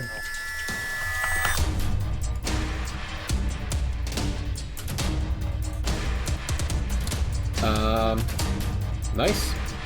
Carmen? Or did Kaya want to do anything? No, Kaya's just kind of watching, make sure nothing else is Okay. sneaking up on us. Sure. I guess I can do a perception check for her just to...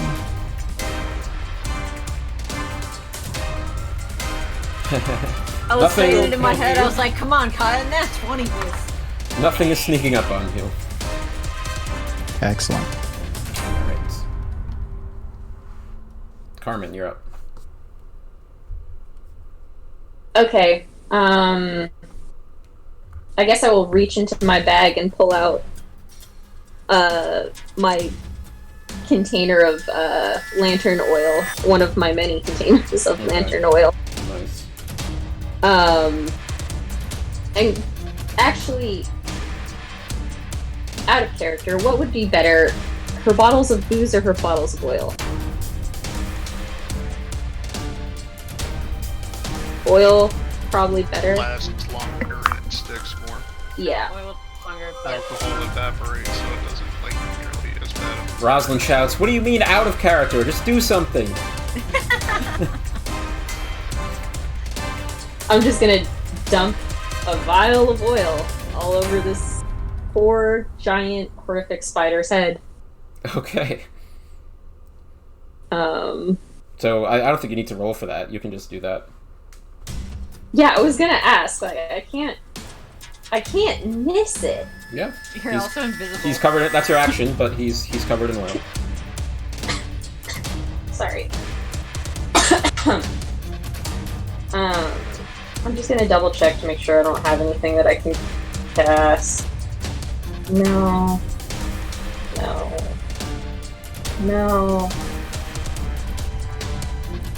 Yeah, I think that's all I have that is able to do. Actually, you know what? There is one thing I'd like to do, just while I'm able to. I would like to use, Divine Sense, to know if anything is in the area other than this thing. Okay. Celestial fiend or undead within 60 feet of you.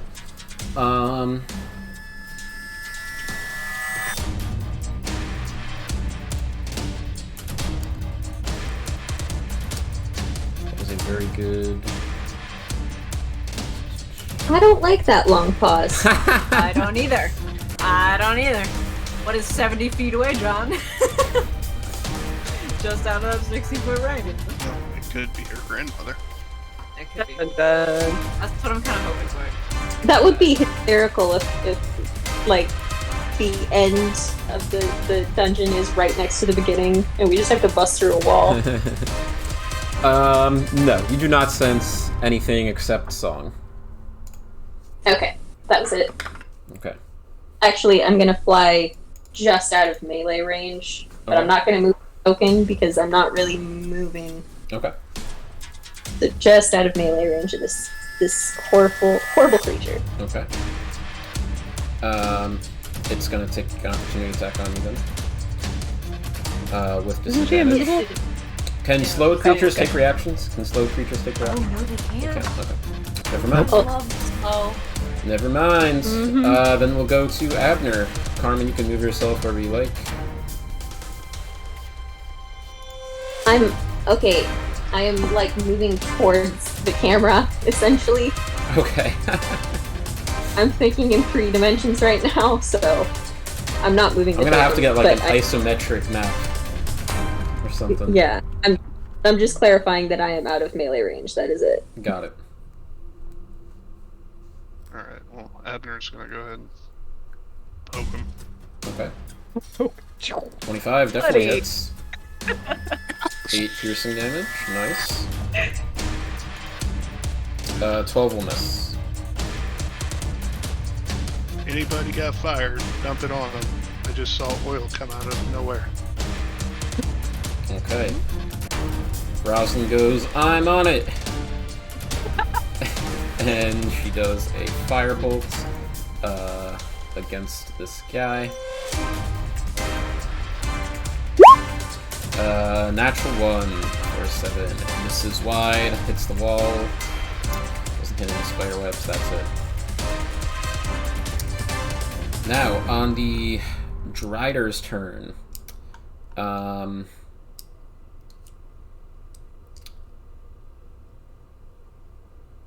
It is looking desperate.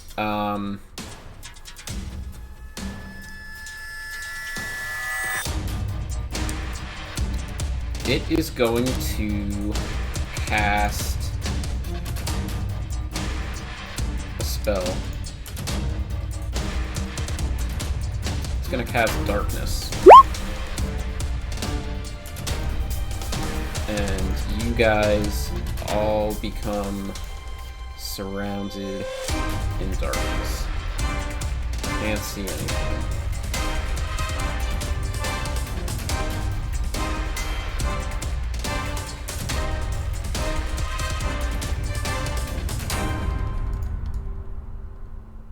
Actually, he has to roll to see if slow affects that spell. Really? So on an 11 or higher, the spell doesn't take effect until the next turn. I thought I couldn't low slow anymore, Okay. but I do. I love slow so much. Rolls a d20. Correct. 9. So is that okay? Does it work? I'm just making sure I'm reading this correctly. It says on an 11 or higher, the spell doesn't take effect until the creature's next turn, Okay. and the creature must use its action on that turn to complete the spell. If it can't, the spell is wasted. So he rolls okay. lower, so I think it just works. So it's Okay. Okay. And then he goes into the darkness. You guys lose sight of him.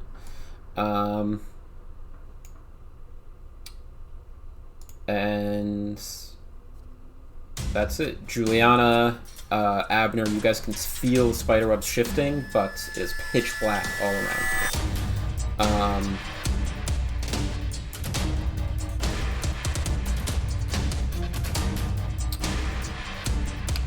That's it.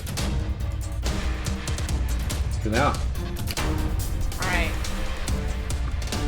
I'm gonna use my bonus attack / free act. Take a moment and close my eyes and like feel the webs. Try and get like a where's the most vibration coming from. Sheathe my dagger. Grab my longbow. And because it doesn't matter, I'm gonna keep my eyes closed. And I'm gonna feel for those vibrations. And like I'm not gonna be able to see it. But that little spark from the firebow is gonna go off, and I'm gonna try and shoot where I think I feel the Okay, most go ahead and roll with disadvantage. 14 will miss. Nothing happens. Mira. I do not like this.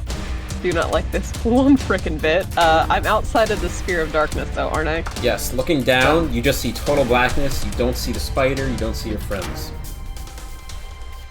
Ooh, Alara, should we be concerned about this? Yes. All right. I'm gonna drop, and then I'm gonna cast Spirit Guardians. Okay. So I'm just gonna completely drop down into this massive darkness Okay, you do so. and do Do that. So like 15 feet around me, Okay. and it's just gonna be not that anyone's gonna be able to see it, but it is my spectral Okay. seahorses. All right, nice. What's that? Something touched my elbow. Okay. Good to know. Nothing happens right now, but on the start of its turn, it will take damage. Alara. I already know what Alara's gonna do. Oh my! Oh wow! Well, I think. I don't know. If I'm predictable, that takes all the fun out of it. No, you're optimal. Yeah. That's true.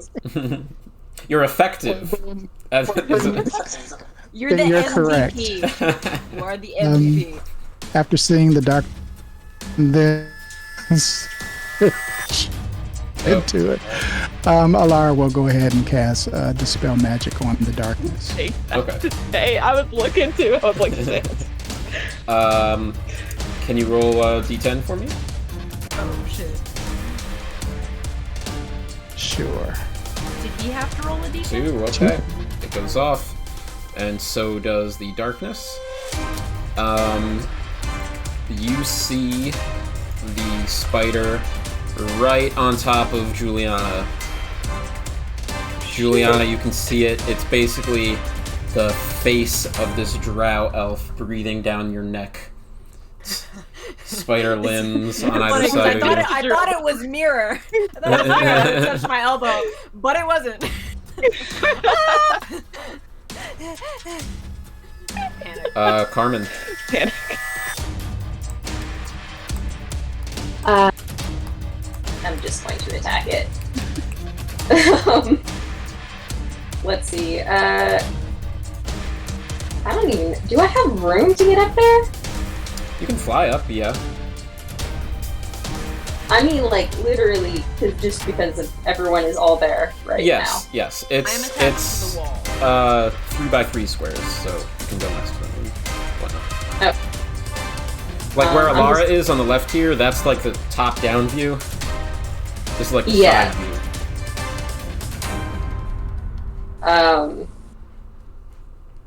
Yeah, I'm literally just going to whack. Okay. Damn. Yeah. So I got a 17 and a natural 20. Those both hit. Yay! The Okay, damage. so that is 7 plus 13. 20. 20. Okay. Huge blow. 20 damage, not enough to do it. Well, so fun thing, I will be doing Divine Smite on him. Yeah. Okay. Yeah. Give it to him. Yay! Are you kidding? Alright, so that's another 8. Yeah. Okay, as the Divine Smite energy lights up Hugh with this brilliant yellow glow, putting light throughout this whole tunnel, you deliver the final blow to this Drider. How do you want to do it? Yeah. Yeah. I think I cut off, like, I do kind of a wild swing, and the first one slices off, like, part of its legs on one side, and then the second swing jabs into the body on that side, so he gives out and falls. Nice. As you begin to slice away the body, sever him from his spider form, you hear him just let out a few final words in Elvish. I don't know if any of you guys can understand. Maybe Juliana a little bit. You hear him say, "The Spider Queen will have her revenge." Then his top half of his torso falls, and the spider legs kind of curl up.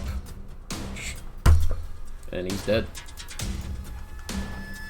Nice job, guys. Sinclair, I know I've told you that I love you before, but like, whoa, this time I like for sure mean it. Ooh. You're talking to empty air. Oh, okay. Yeah. I guess I wouldn't have seen Hugh light I up. was like, yeah, well, what if was that? if she wasn't invisible, she probably couldn't have done that. So, you're Well, welcome. those should have all been advantage too. Real quick. Well, It doesn't at matter. least that one when after the After the fairy fairy fire fire. went away. But yeah, you're right. Might have Abner? had another 20. Was that that's my you? bad. No. Oh, that was so sad. And Abner's just going to go ahead and expend a charge and become giant. Hopefully the spider webs won't be able to keep him up. Okay, you expend a charge, you become giant. You begin to sink through all the spider webs, tearing them as you fall. And the last one sort of gently lets you down. You fall another 50 feet, and it rips. And you find yourself at the... Well, actually, you find yourself passing a door. You still have the drift globe? Yeah. Okay. You find yourself passing a sort of entrance, falling a bit more to some broken, ruined staircases, and then you kind of get stuck.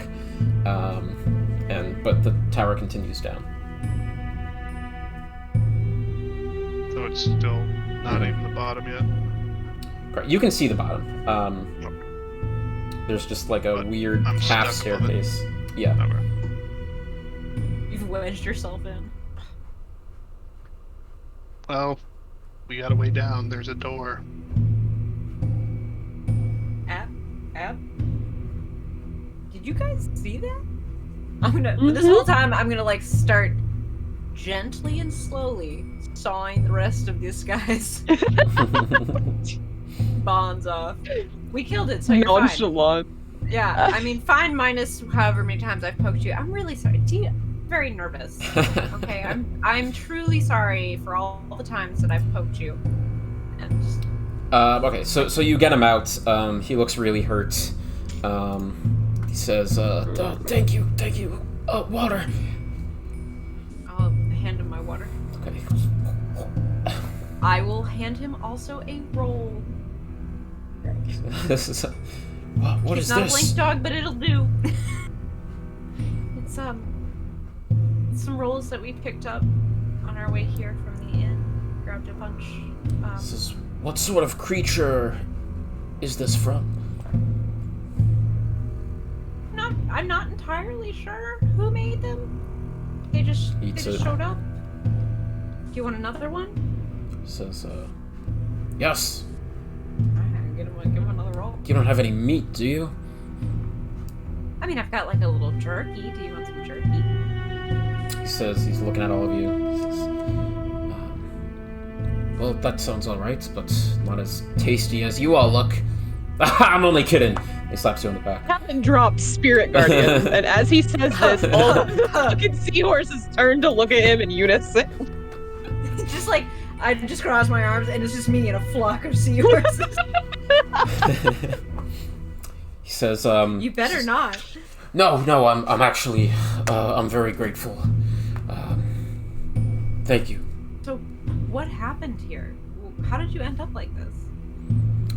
He begins to talk, and I'll tell you what he says in 10 minutes, because let's take a break. So, you guys want to come back at 10 after? Yeah. 12 minutes, Sure. technically? Alright. Then Take I another will moment of silence put for us slow on and pause, fantastic it is. and we will be...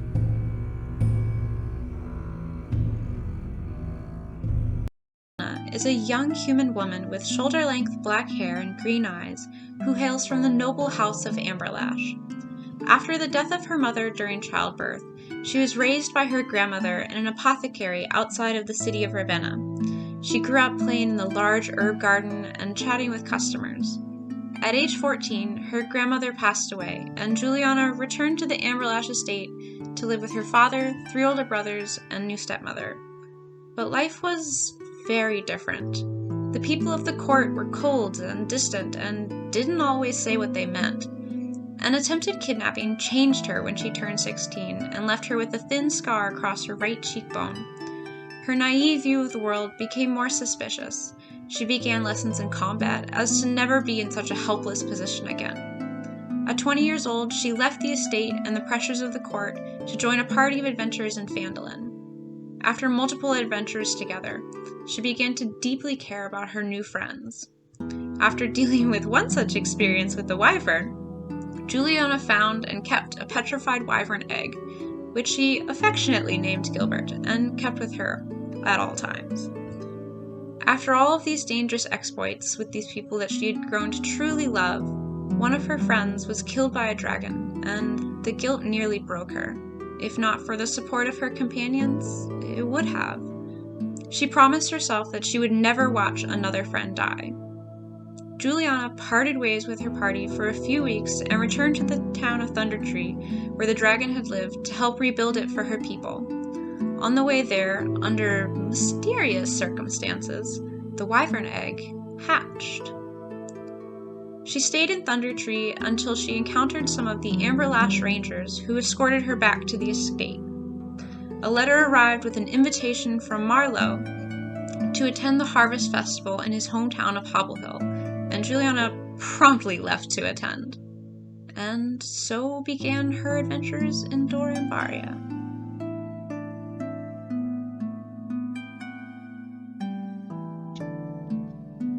Mira Waverunner has spent her entire life on the Silver Sea, first as a member of the merchant vessel, the Waverunner, and later as the navigator of the infamous pirate ship, the Devil's Trident. After a tumultuous courtship and many high seas hijinks, Mira fell in love and married her crew's habitual pursuer, Paladin of Moradin by the name of Talia Stone. Though Mira had left her life of piracy behind, her captain, Gideon Valente, beseeched her for one last voyage, a voyage that would ultimately result in the crew turning on one another, and Mira being tossed overboard and lost at sea. Wounded by her own captain, and her mind broken by the very object she'd been tasked to find, Mira wandered for nearly a year on the Isle of the Tide Colors where she'd washed up. Eventually, she stumbled across an ancient, forgotten, primordial city that housed a very ancient primordial goddess. This goddess, JayRay, healed Mira and charged her to seek out those who would circumvent the line between life and death. Now a newly minted cleric of the Grave Domain, Mira set out to find her love and fulfill her promise to return. But upon returning home to Dark Harbor, she found the city razed and her love nowhere to be found. With a chance encounter on her way north, she joined Marlowe and another paladin, Carmen Sinclair, as they went north to Hobble Hill to celebrate the Harvest Festival. As a water genasi, Mira is used to attracting attention. Add in her impressive height and long white hair, and it's all but impossible for her to blend into a crowd. Ever the pragmatist, Mira has no interest in serving as anyone's moral compass. For this ex-pirate, morality is subjective, and she's far more interested in protecting herself and those that have earned her loyalty. And for Mira, that loyalty is lifelong.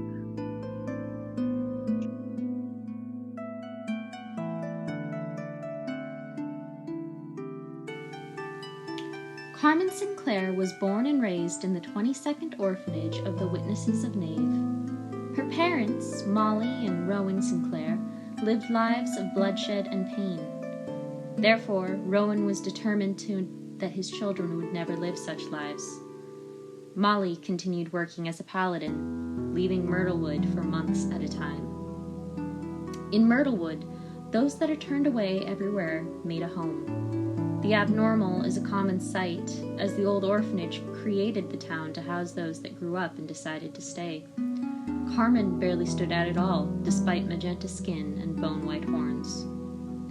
For the first 10 years of her life, Carmen was expected to study to become a cleric like her father, but in secret would go to the Goblin Enclave nearby, where she would train under her mentor Thom. By the time she was 10, she could take down men twice her size. 9 years ago, her mother was permanently injured while protecting a town from retaliation from a logging company. Suddenly, the orphanage had a blood-stained, bona fide hero teaching the children the wonders of the outside world. Where once there were future lawyers, clerics, and farmers, now stood adventurers to be. In town, at the Weishart Inn, she fell in love with Rosalind, the daughter of a sorcerer who had a hard time turning anyone down for a romp. But when they were 18, they had to call it off when Rosalind's mother returned to town, asking to bring her to the elven village where the other half of her family lived. Carmen heard the same call as her mother did at 19, and she became a paladin shortly before her pilgrimage that all official witnesses took. Her godfather, Carmichael Malone, sent her to a pub to find a helpful job, resulting in her signing up to protect a caravan heading through dangerous territory, which turned out to be a far more advanced quest than her family had had in mind. Eventually, the party ran into danger that they were not ready to face. A dragon named Venenfang was preparing to kill her friends, and so she called upon the powers owed to her by her blood and sealed a pact with her grandmother, the succubus named Cathalis. With the infernal powers at her disposal, she was able to cause enough damage to ground the dragon, and Juliana finished him off. This was not without cost, as her grandmother stole away the body of Rook, their hobgoblin friend, before they could resuscitate him. After helping save the town finances and restoring the mines to their former glory, Carmen was at a loss with what to do for the rest of her year-long pilgrimage. So she decided to stick around with her friends, making a few new ones along the way. As they traveled, she began to feel her grandmother's wants and desires pushing her further from the light. In a moment of impulsivity, she drank enchanted waters from the Feywilds, hoping for a vision of her family. Instead, she unwittingly damaged her connection to her goddess. Now, she has no idea what will happen to her next, as she seeks out the people she knows and prays might be able to help her.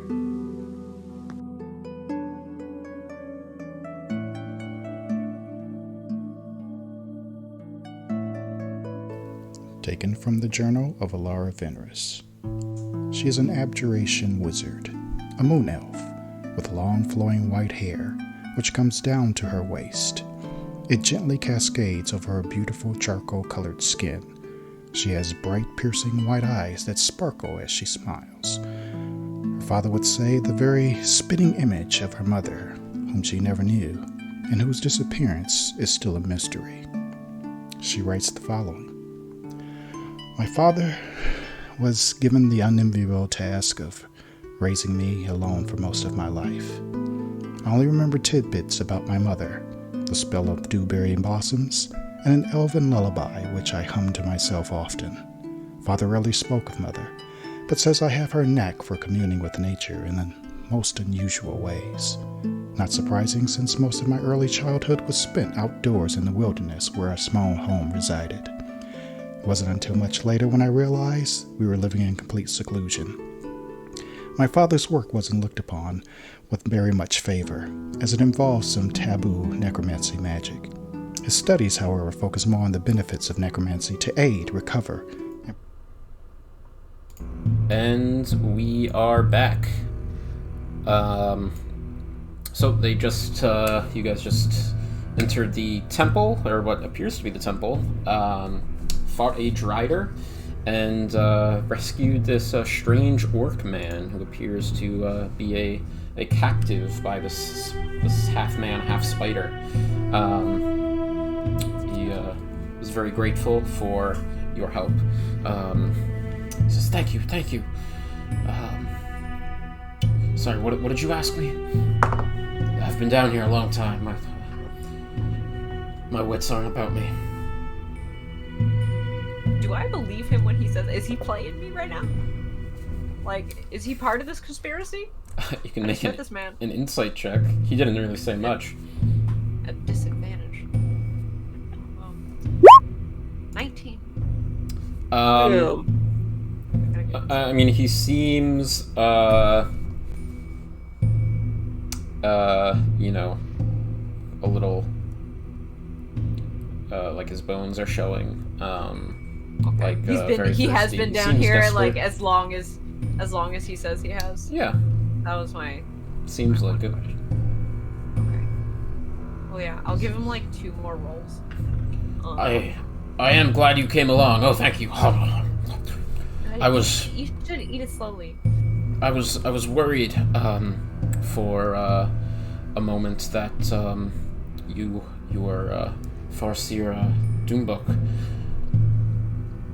Who? Okay, first question. Who are you? I'm Juliana. And who is that? And can you Borg. spell it for me? Borg is my name. Farseer Doombuk, part of our clan, the Yurtris clan. We come here from far away, from very south, I believe it is called in these parts, the Beastlands.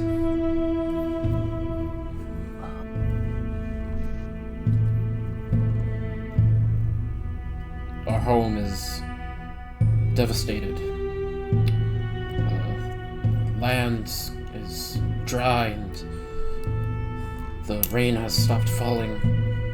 There's no animals, no other creatures to hunt, no villages to plunder and steal. So we came north. We were offered a job, a large sum of gold, by a mysterious elf. The job was to capture some fiend. Chief Jogaku, of course, turned it down, because orcs know to never trust elves, ever since Corlan took Groom's eye. It is unlike our people. We are natural enemies. And Alara, I don't know if you've come down at this point, but if you are... Hovering. Yeah, she would have done her spider climb and would have been whistling as she comes down, hearing the tail end of this. And she just pulls out her sword and puts it at his throat and goes, do you know Merxel?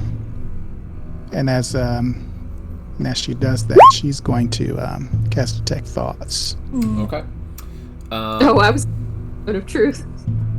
Yeah. if he starts talking elf hate, I'm just like activating the dagger of venom. Spear Guardians are still up. Good for 10 minutes. All these little seahorses lean in a little bit closer. So, detecting his thoughts, you could tell he's not a very smart individual. You could tell he is, thinking of Groomsh. Appears to be, a devout follower of Groomsh, the orc god.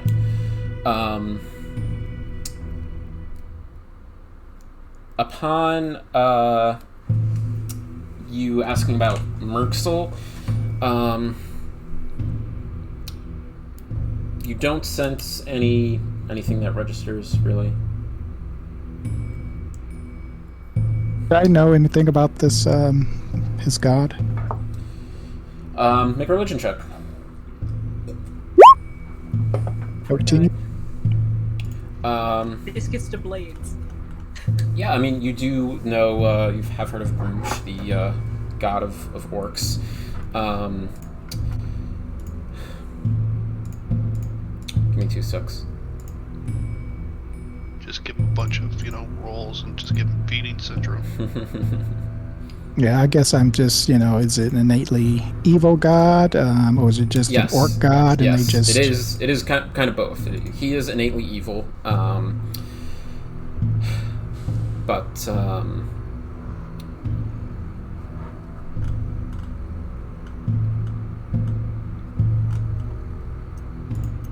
you do know that he belongs to a pantheon of gods known as the Silent Sect.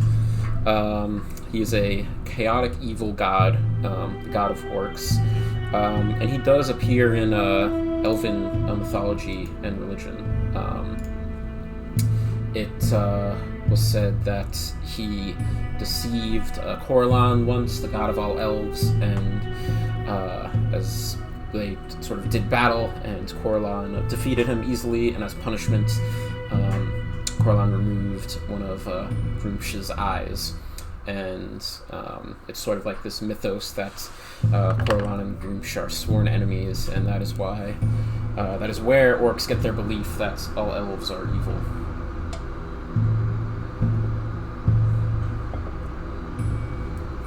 All right, I will pass that on to the rest of the group. Just kind of give, maybe like, well, since we're casually still kind of going down, maybe only like a 3-minute dissertation on his god. Okay. What are you guys talking about? Did you, let me just add, were you probing deeper when you did the detect thoughts, or no? No, just looking at the surface thoughts, I would immediately know if he has any thoughts of Merxel. So yeah, that's really what I was looking at. I'm gonna amend that quickly. He has heard of Merxel, but does not appear to have any reverence or strong favor or strong opinions about him. Okay. At that point, she will sheathe her sword, and she'll just simply say, "My enemy is Merxel. I bear no ill will toward any other creature."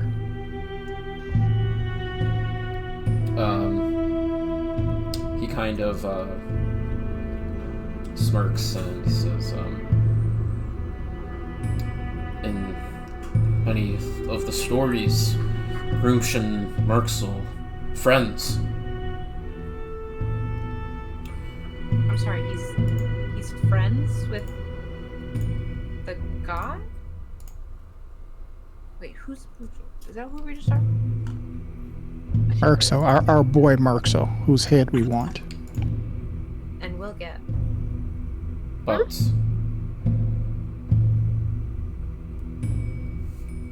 Borg grateful he has been saved, even if it was from the help of an elf.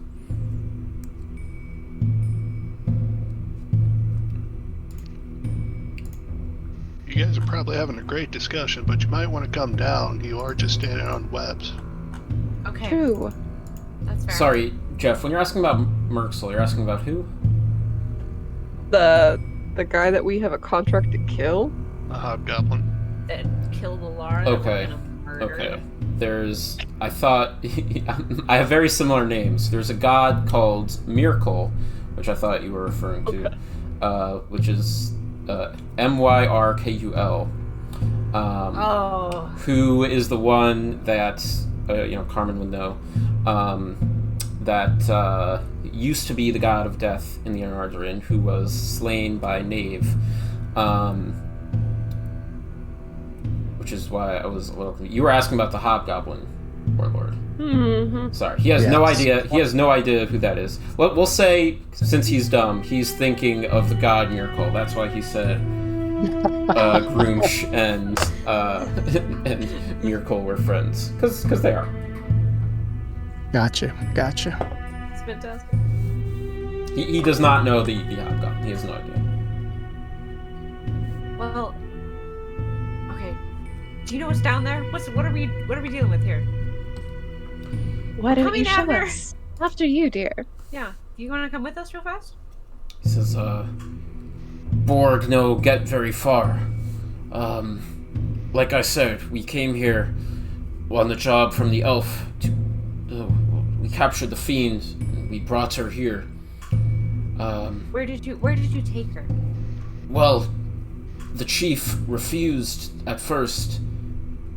Like I said, it was Groom's belief that elves are our enemies, but Farseer Doombuk said it was our destiny to carry this fiend here to this mountain temple.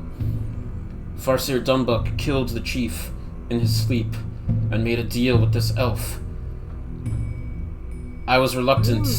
Many of Borg's friends left the tribe, but the few that stayed came here. When we arrived, though, to no one's surprise, we were betrayed by the elf, just as Groomsh was. Many of my brothers were slaughtered, but the elf and Farseer Doombok went farther into the temple with the fiend. Like down, or like at that door that Abner yelled up about, I think? There's a large room, but below. We made it down there, and that's when the fighting started, and I was the last one left alive. I played dead, and Doombok and the elf disappeared. They used some magic, and I was there for several days, and that is when the spider found me. And then you came along. Okay. There's nothing else that you can tell us. I mean, we'll have to go all the way down. Big chamber, fighting. It's up to us from there.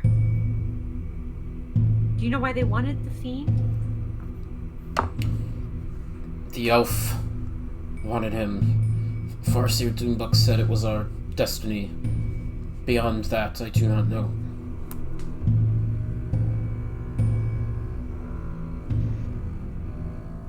A lot of questions.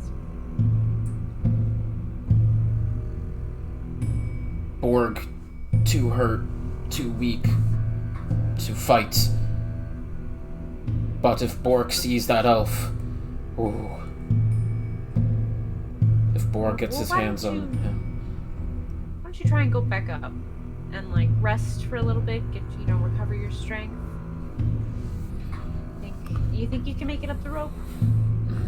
Borg can. Ready? Okay with letting him go back up? Do you trust him at our backs? Do I trust him at our backs?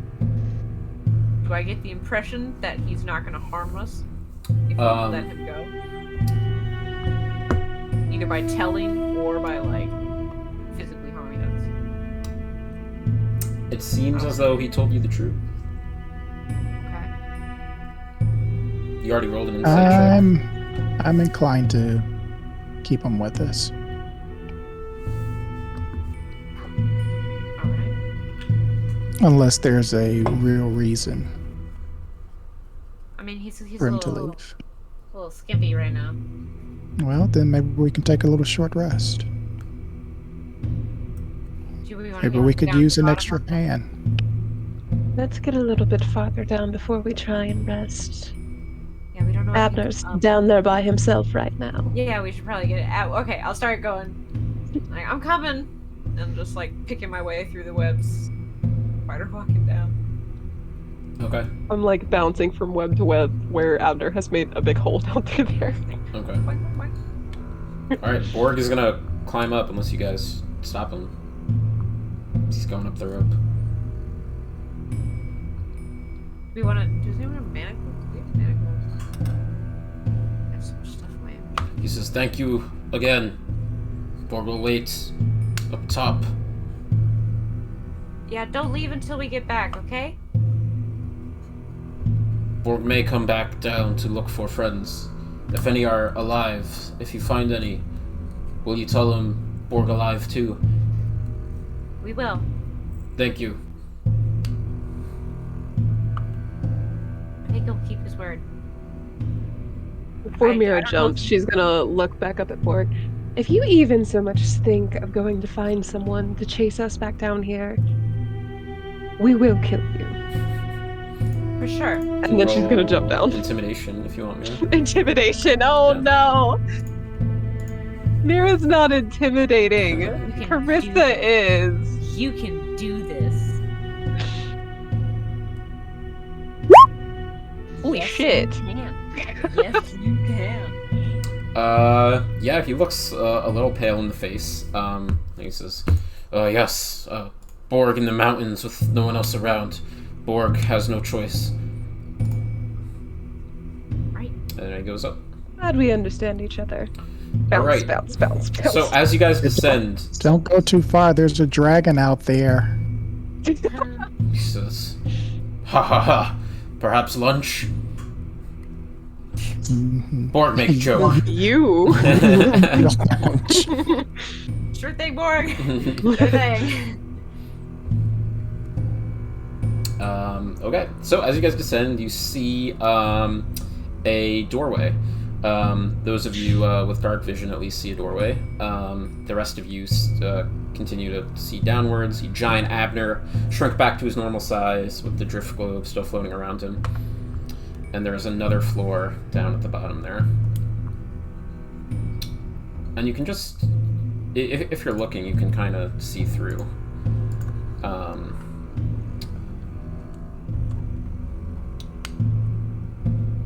It looks to be like both these doors kind of go to the same room, but at different levels. It looks to be a large sort of atrium or something, maybe 50 feet in all directions. Huge ceilings, and just a pond of still water with water dripping from the ceiling. On the top level, there's kind of like almost like a outer perimeter and like a balcony looking down to the first floor.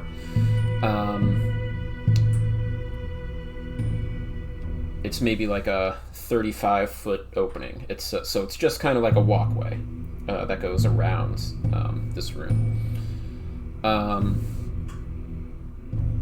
The outer perimeter, there's long columns and things on the first floor underneath there.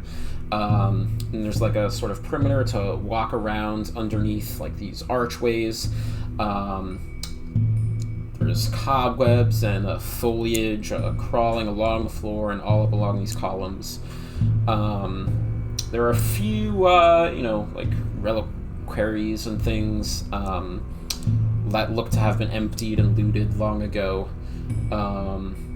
Images and symbols of, balance scales and eyeballs that have been, destroyed and drawn over. There's a slight crack that lets in a bit of light into this large room. And several bodies appear to be, kind of strewn about, lying on the ground.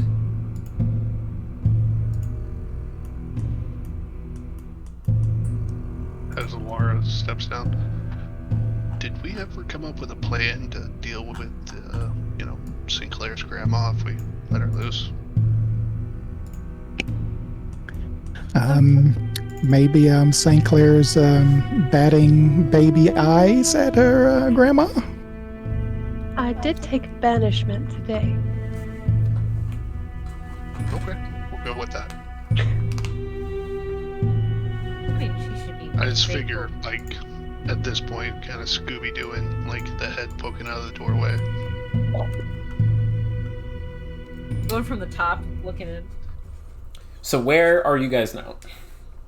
I know Abner's at the very bottom. Yeah, bottom doorway. Yeah, I would have walked all the way down as well. Yeah, Okay. same. Well, if we're Except I would have go- been like on the this side of the door, so like hanging bat style. Sure. Peek through. If we're gonna go in, chances are this is probably gonna be a fight with that elf guy, right? Maybe. Potential. Maybe you guys should take the upper levels. Okay. It would be safer. Trace my way back to. I mean, if I can, I'm just gonna go behead the fucker, but... Yeah, I'll trace my way back to one of the doors, I guess, if I'm. The top door, yeah. I'll follow Yeah. after. Mm-hmm. And like head. So the staircase is kind of broken as you get towards the top, but you can kind of, jump I can and spider climb climb up. the wall. Yeah, well, if you saw your spider climb, definitely. I can try and piggyback Mira. So, like, as flat as possible. the floor here, the balcony's not the right word, but that's kind of what it is. Let me... maybe I can draw it, and that would, kind of make some more sense. With this picture, I'm guessing that the doorways is like right in the middle, or is this... That's just like, kind of like what the looking at? environment kind of looks like. That's not, it's just something I found. Super cool.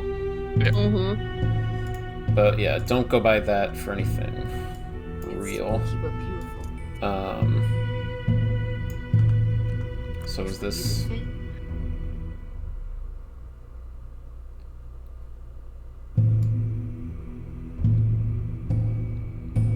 something like this, where so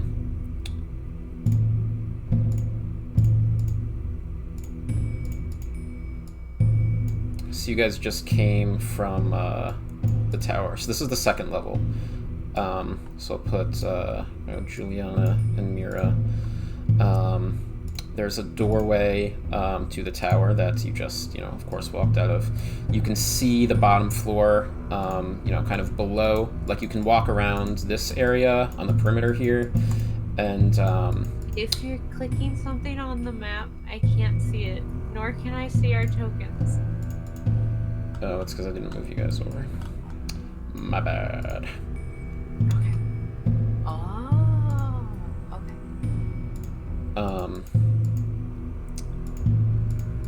How do I... It's like a second floor with like an open middle. An open Yeah. terrace kind of vibe.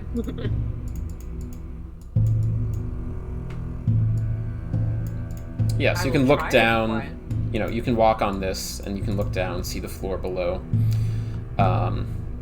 Floor below is the same size. Looking up, if you were standing like here on the floor below, you would just see like, kind of a wooden and stone ceiling above you. As in Julian, as you step out, it starts to creak around. A lot of the wood is rotten and old and decayed, and a lot of the if you were to walk around here, you kind of have to balance on top of the huge columns, which are holding what remnants of wood are still up, but they're wide, so it's easy enough for anyone to do. There is another door to the north that you can see here. A set of double doors, looks to be like stone reinforced with iron, that has like an eye symbol above the door.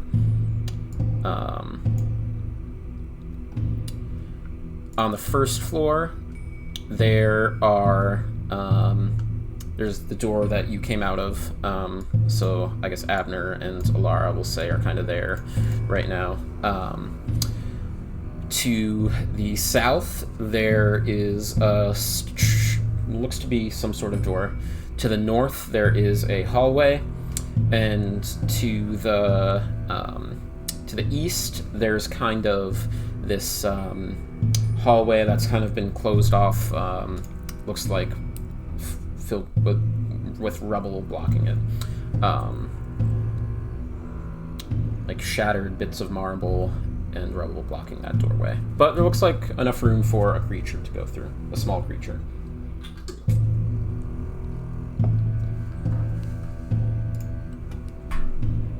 So that's 4 visible paths in total, besides the way you just came. Andrew, which way did you go?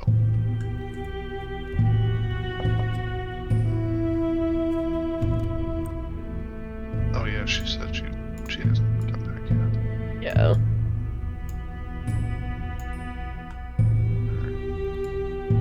Can you tell me what the west path? Was there a west path? That is where you guys just came out of. Mm-hmm. We came in from the west. So there's like 2 paths per level. Okay. Sorry. I was taking suboptimal notes.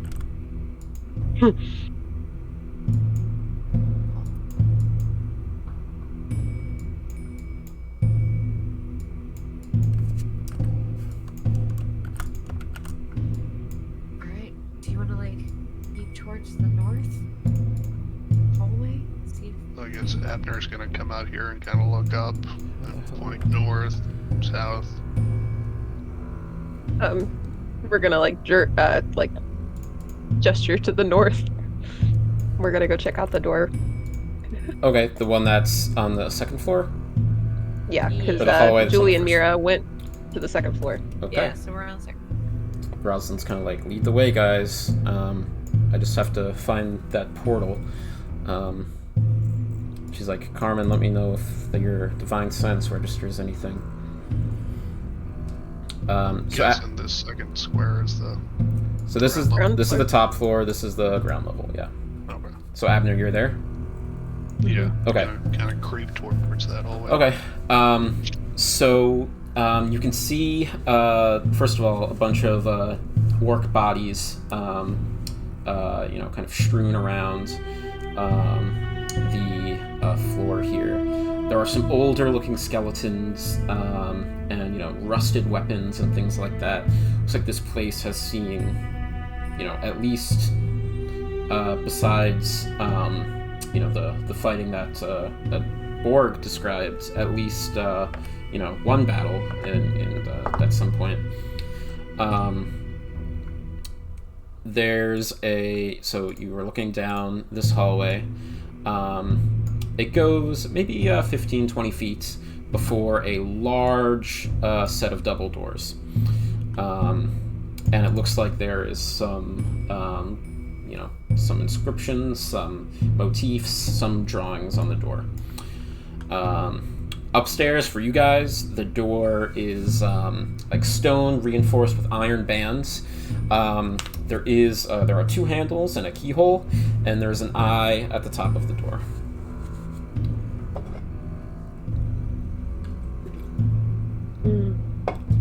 I mean, I could give it a shot. Check it for traps first. We want to make sure that we're not getting ourselves into something we can't handle. Try, but I'm gonna be honest with you.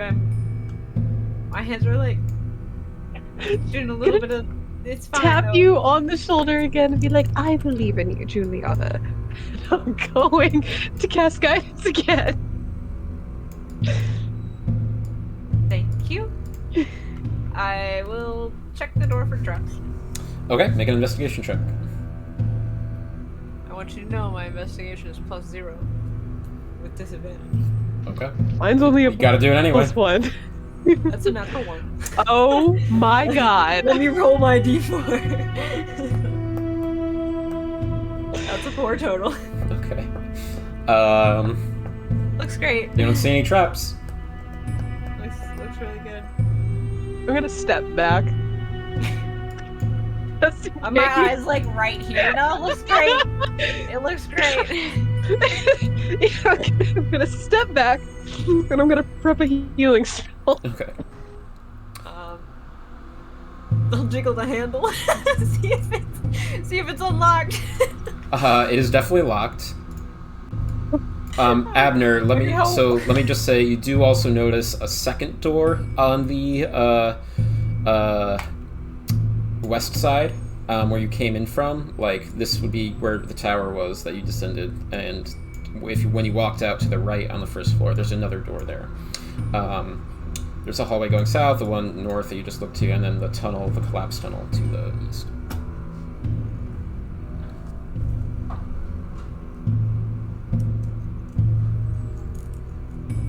It's eerily quiet.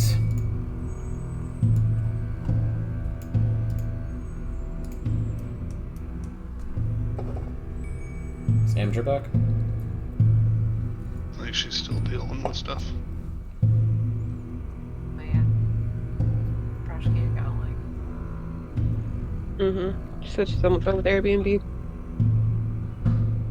Sucks.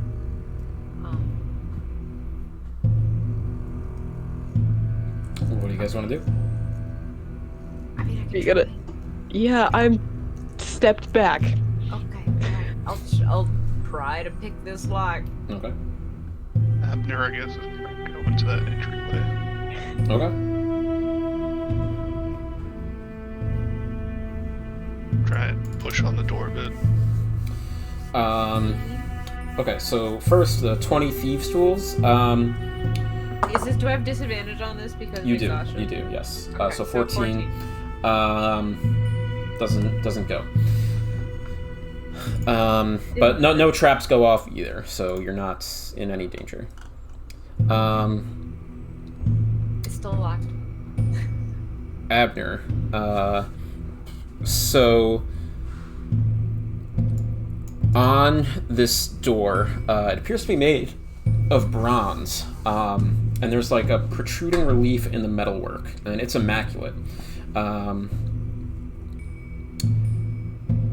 There are 5 sort of rings kind of popping out from the door amidst other images of individuals offering gifts and sacrifices and things to a large robed figure with 5 faceless heads kind of circling above its neck. There are a bunch of inscriptions written in languages you don't understand. Can Abner read? That's only giant. There are giant runes on here. And that's from your trident, right? Yeah. Okay. The giant runes translate to. There's a couple sections. In one section, they translate to. It says, "All life is nothing but a path to death." Actually, that's my mistake because the rest of the stuff is written in another language. Path to death. I can't hear this.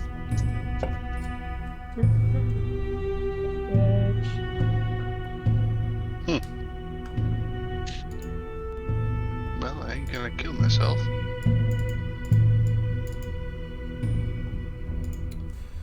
I guess he walks back out. You guys got a weird door. We have one that Julie's having trouble picking a lock. I got a death door down here. Abner, also, one other thing I'll mention, being up close and examining that door. What's your passive perception? 13. 13. Okay, you can, it's not great, but it's not that hard to hear. You hear faint music coming from the other side. Also sounds like a party behind the death door. Not that kind of, like slow, very slow, like organ music. Some church shindig. Behind a death door. Give me a moment. I'll come down there and look at it, and I will go back out the door that Julie and I came in, hop down the webs, go in the main floor, and go over to where Abner is. Okay. I guess I'll just spider climb down a hole.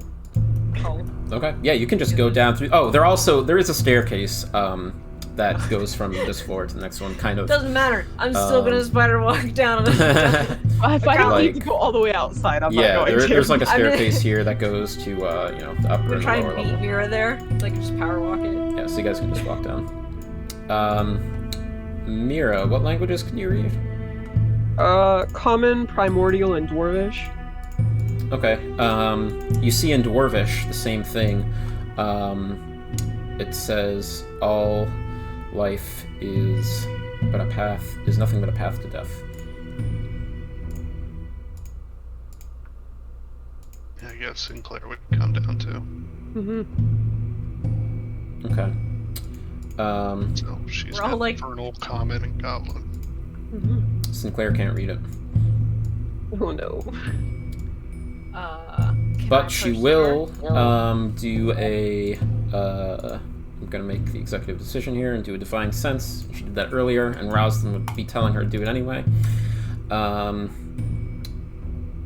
And she senses that this door and the area beyond is consecrated ground. Oh, maybe we need to go there. For the Okay. Alara will say, just give me a few minutes. And she'll ritual cast comprehend languages. Okay. So any other information I can provide to the rest of the group. So you begin to understand the celestial writings on this door, Alara. And these are unique in that they say, Only the blessed touch of a devout and pious witness may open the way forward. Okay, I'll just do minor illusion to have like captions over my head as I'm reading it, Okay, so that everyone else can understand what I'm reading. nice. Yeah, Rosalind's kind of like, Carmen, that's you. You're a devout and pious witness. Listen, girl. Carmen's being really quiet for some reason, but she's just in a lot of disbelief. Sorry, I'm Oh, you're sitting good. sitting on hold with the Airbnb because one of their renters just ran over my trash can.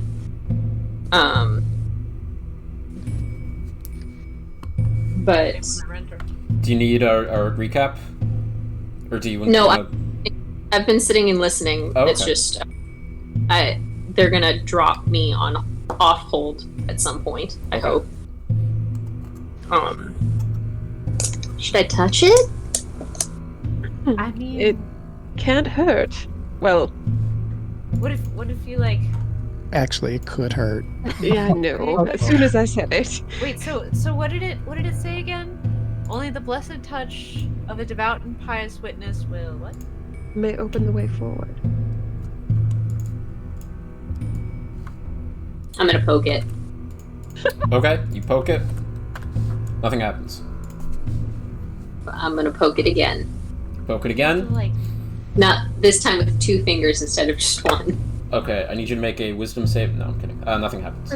I'm doing that thing where it's like you're checking to see if something's hot. You know, like poke it once really quick and then kind of start tapping it, and then it's like, okay, I think I can put my whole hand on without it burning me. Sure. Nothing happens though. Well, that's not a good sign. As I put my hand. No, it is not. what if it? Okay, hear me out. Crazy idea. What if it's a magic door? Pretty sure we covered that. No, but like, I mean, yeah. But like, what if using magic is the key? This blessed touch. I mean, that's a thing for you. You know, like when you've healed me with your hands before. And you, I am not a witness of Nave. oh though, no, darling. like. I'm sorry, am I looking directly at you? I can't Yeah. help it. I can't help it. I'm so sorry. Are you talking about things? Yeah, what if you like bzz the door? What if it's just sad? I'm gonna. So every time that Carmen casts Lay on Hands, I almost imagine she does the like rubs her hands increasingly quickly against each other, like you do on, you know, a cardiac arrest. Mm-hmm. So she's gonna do that and like attempt to heal the door, I guess. Okay, with how many points? 1. Okay. You put 1 point of lay on hands into this door, and one of these rings slowly starts to turn. Okay. I might be a little stupid, but Juliana is our own little Pippin. locks I can do. Maybe not when I'm tired. Okay. But this is different because I don't have to touch anything. So it's great. I'm just imagining that like half of us opened our mouths to ask, "Are you sure about locks are your thing?" Just slowly. Oh, there was definitely an eye roll. Locks are my thing. Jesus Christ, you failed like 2 minutes ago. Even. You walked away from a failure to come here. I think I kicked open like half of the doors that you failed to open. I don't think I've ever successfully picked a lock, I'm gonna be honest with you. But this is really big, and I can use like... Well, I literally can't use my hands. You can use your whole hand for this. Rather than like... I guess I'm gonna pump a matching number of points into the rings. How many is that? What are you doing? Or I'm gonna put 4 points of healing into the door. See Okay. if it costs.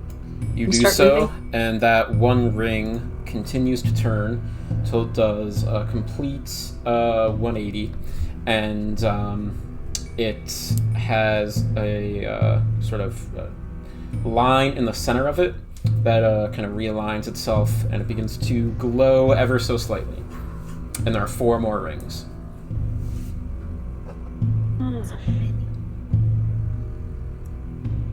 That's gonna You don't take think I all have- day. Yeah, you don't think I have to use all of them, do you? I've only got 30. With 5 points.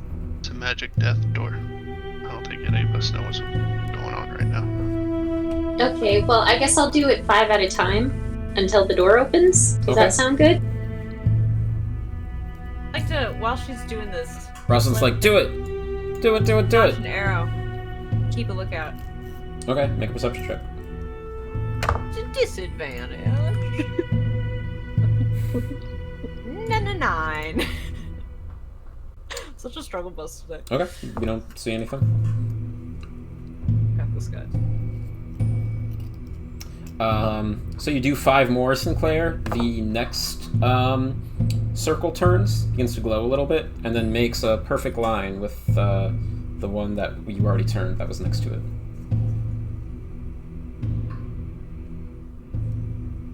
Okay. I just keep doing it until the door opens. Okay. You do it a 3rd time. The 3rd wheel turns. You do it a 4th time. 4th wheel turns. You do it a 5th time. And you guys hear a click as this line, this sort of pipe, this brass pipe that is built into the door, lines up perfectly, and what looks to be a bunch of steam begins to run through it. And a bunch of more contraptions and knobs on the door begin to turn until it slowly opens itself. Okay, I have 5 points. No one get hurt. No Got it. promises. I mean, don't get me wrong. We've got a far more accomplished healer. That being said, if she uses up all of her spell slots, I use up all of my spell slots. We're down to our last resort of 5 hit points. I heal. Oh yeah, I do Just not a little. in an offensive way, but I genuinely forgot. No, it's fine. It's fine. It's cool. It's still new to me, honestly. But I'm here for situations like these. I'm the backup's backup.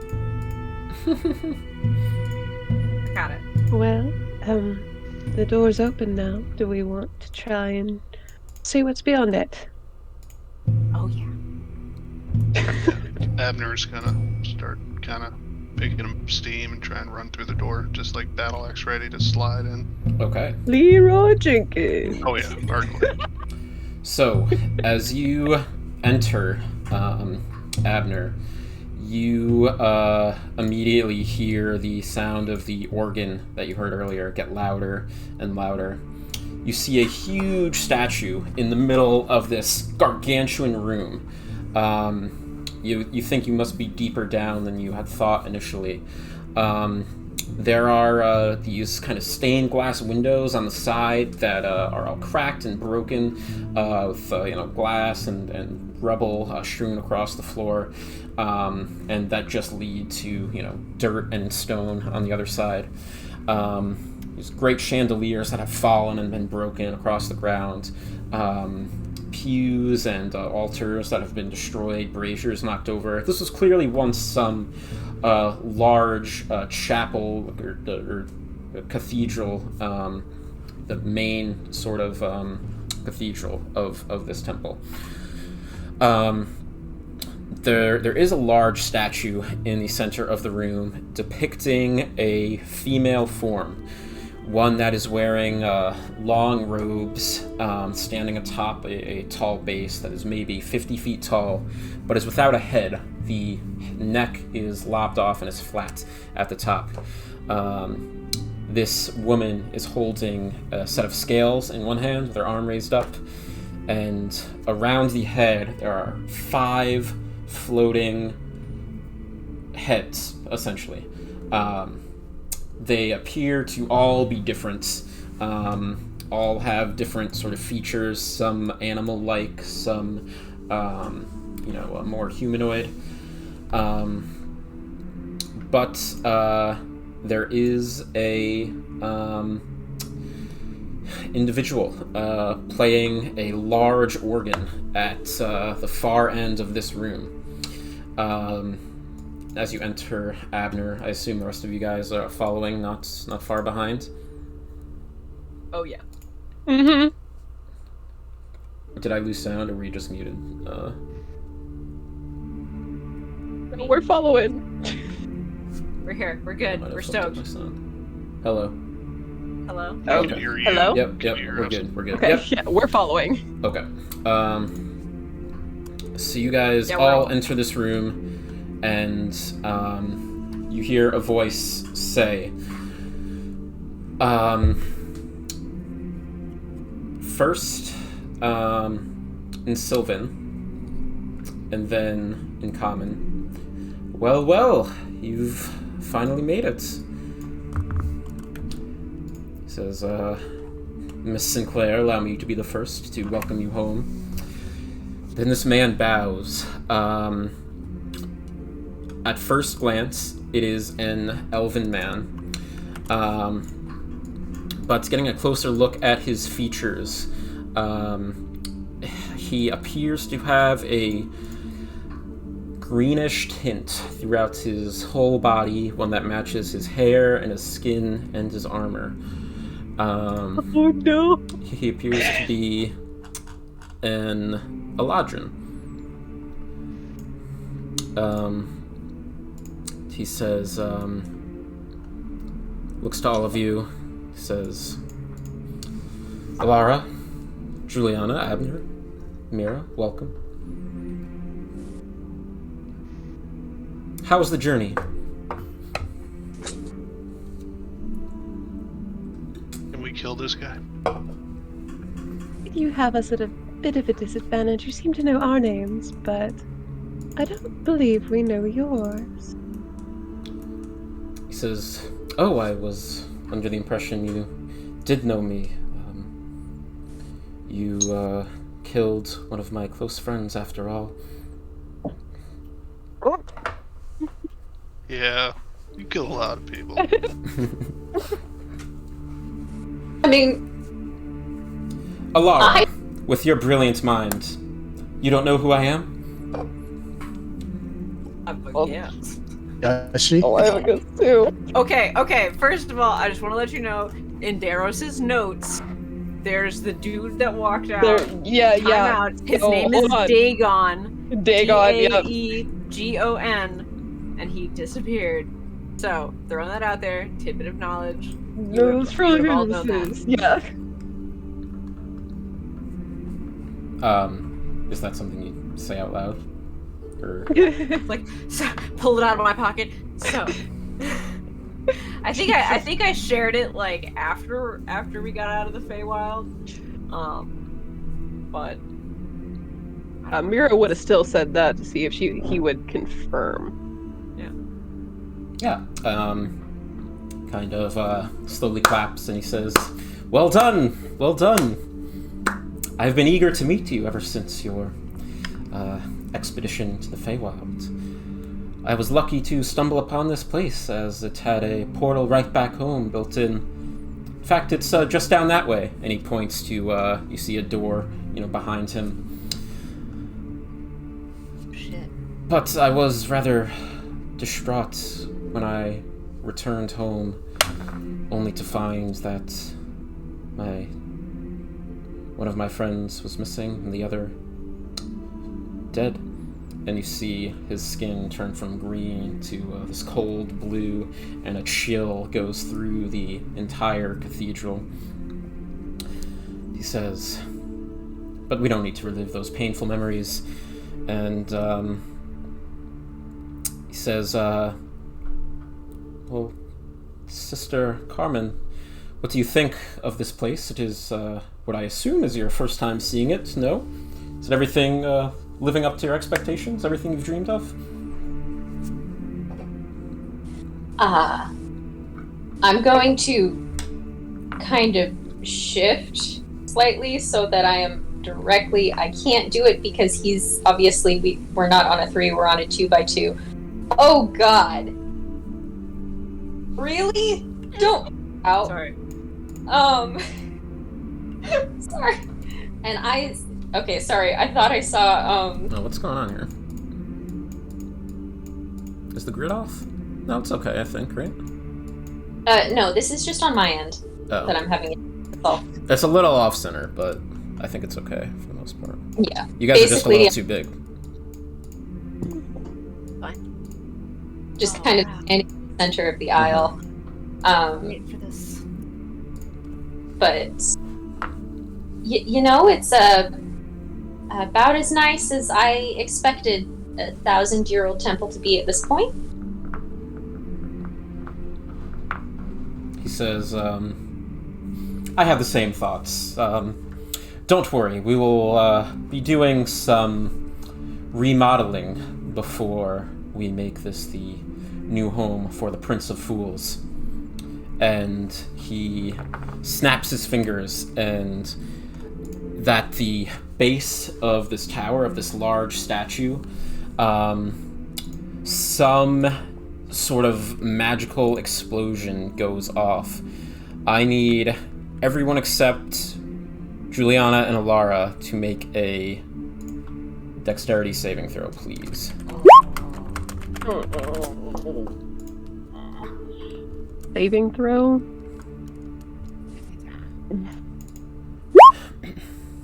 Alright.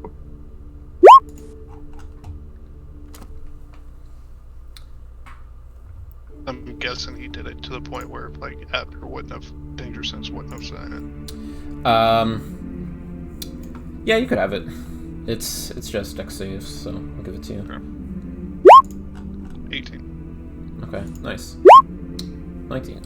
So everyone succeeds except Sinclair, so you will take 12 points of thunder damage if you failed, and 12 if you succeeded and 24 if you failed. So Sinclair, that's 24 to you. And you watch as this giant statue of Knave begins to crumble as the base of the statue is blown to bits and pieces of her limbs start to fall off, and then the 5 floating heads all instantly drop to the floor and shatter. And he says, well, that's a start. There's still much work to be done. Pretty sure that was the bell for ass kicking time. Oh, for sure. So Abner's gonna immediately, psychic longbow. yeah, Leroy Jenkins runs straight at him. Says, he sort of draws his own bow, and he says, very well, if that's how it's going to be. And you guys can all go ahead and click your tokens and roll initiative, please. Alright. So I guess this is a straight roll because of the exhaustion point. I'm actually at 21. Okay. I think. What is that? And why is that 19 red? Hold on. D20. It might be. Oh, now it's rolling with initiative. Or with advantage, I think. D20, D20, KH plus 1 plus 2. I rolled a 3. I think. No, you rolled a 17. Yeah, you did roll a 17. Plus 2. So it's 19. For some reason, it rolled 2 D20. Because I usually have advantage. Oh, so it would be the first one then. Since it's straight roll, so it'd be 19. Yay! No! How come I'm always one behind the bad bees? Here goes my freaking advantage. Yeah, no, assassinate for you. It's cool because I get a plus 2 damage because he's Fae, correct? Yes, you do. You do. So I get a plus 2 to my damage. That's correct. From favorite enemy. Abner, you're up first. Rage. Okay. 1, 2, 3, 4, 5, 6. Oh, I'm sorry. Before that, go back a sec. I need everybody to make. Actually, let me double check. No, sorry. Just at the start of your turn, Abner, can you make a Wisdom saving throw? Mm-hmm. Holy shit. Okay, you're good. Nothing happens. Now, rage. So, also, do get that, just so you know, John. Okay, good to know. Thanks. And going straight at him with Dragon's Bane, and he is going to Frenzy. Okay. So, the 3 attacks. 20. Damn. That hits. 11 slashing. Nice. 20. That hits. 15 slashing. Okay. 17. That will miss. Alright, so 26. Okay, nicely done.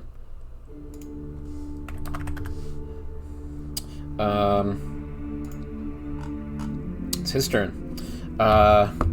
As a let's see. Yeah, as a bonus action, he will cast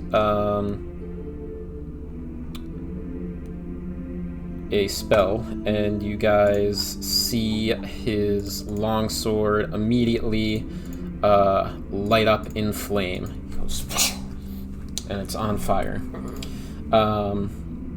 He will go ahead and make a longsword attack against you, Abner. And we'll miss with a 12. Pretty bad. And I'll do it again. 23. That one will hit. That is 12 slashing, 5 psychic, and 9 fire damage. So that would be for you 6 plus 5 plus 9. 20. Yep. And that's all he's gonna do. Juliana. Okay. Alright. First thing I'm gonna do is move over to these stairs. Right here. Okay. And I'm going to grab the psychic longbow, and I'm gonna take a shot straight at him. Okay, go for it. Can you make a wisdom saving throw first? Wisdom save? Yep. Yes, I can. 8. 8 fails. You are charmed by his presence.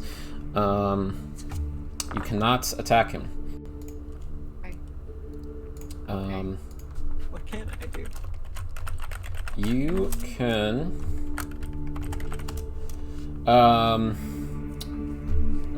you can do anything else except attack the charmer with any harmful abilities or magical effects. That's you can't attack him. You can do anything else. I guess I can't use the iron bands of binding. No. Roll an attack on that. I think it's an attack. Plus, it might be out of range. I think 30 feet. I want to say it's 20. Oh, it's 60 feet. Yeah, that's your call. The iron bands? Yeah. No, Are we that's like a considering that harmful an attack? effect. Yeah. Okay. Yeah, I guess I'll use the rest of my 5 feet of movement to go up the stairs and crouch down and bonus action hide. Okay. Okay. With a 19 for stealth. Sure. Mira. Okay, go ahead and roll that wisdom save first. Yes, So I don't get please. ahead of myself. 20, you're good? 20. Okay, so I'm gonna go ahead and move up to these stairs over here on this opposite side. Okay. Okay, right over here. And I am going to cast, shit, is this worth it?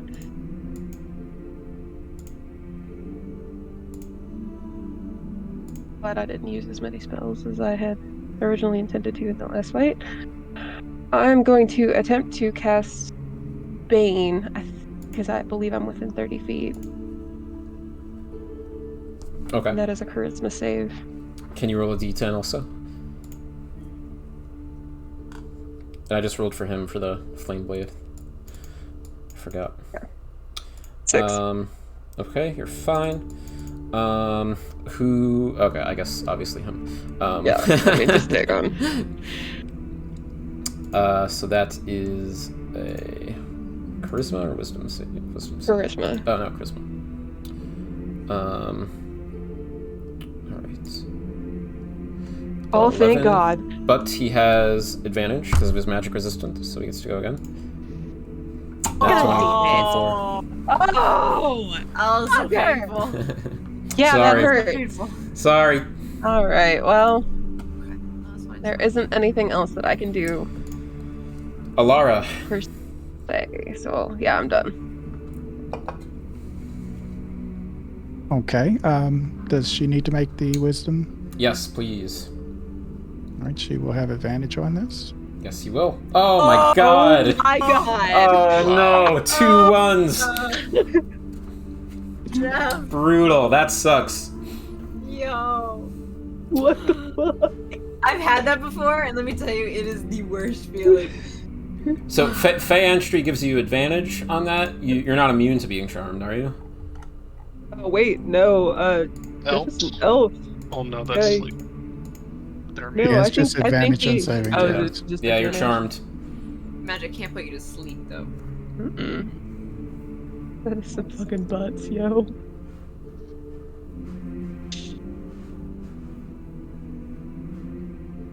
So you can do anything except do a harmful spell or effect on Dagon.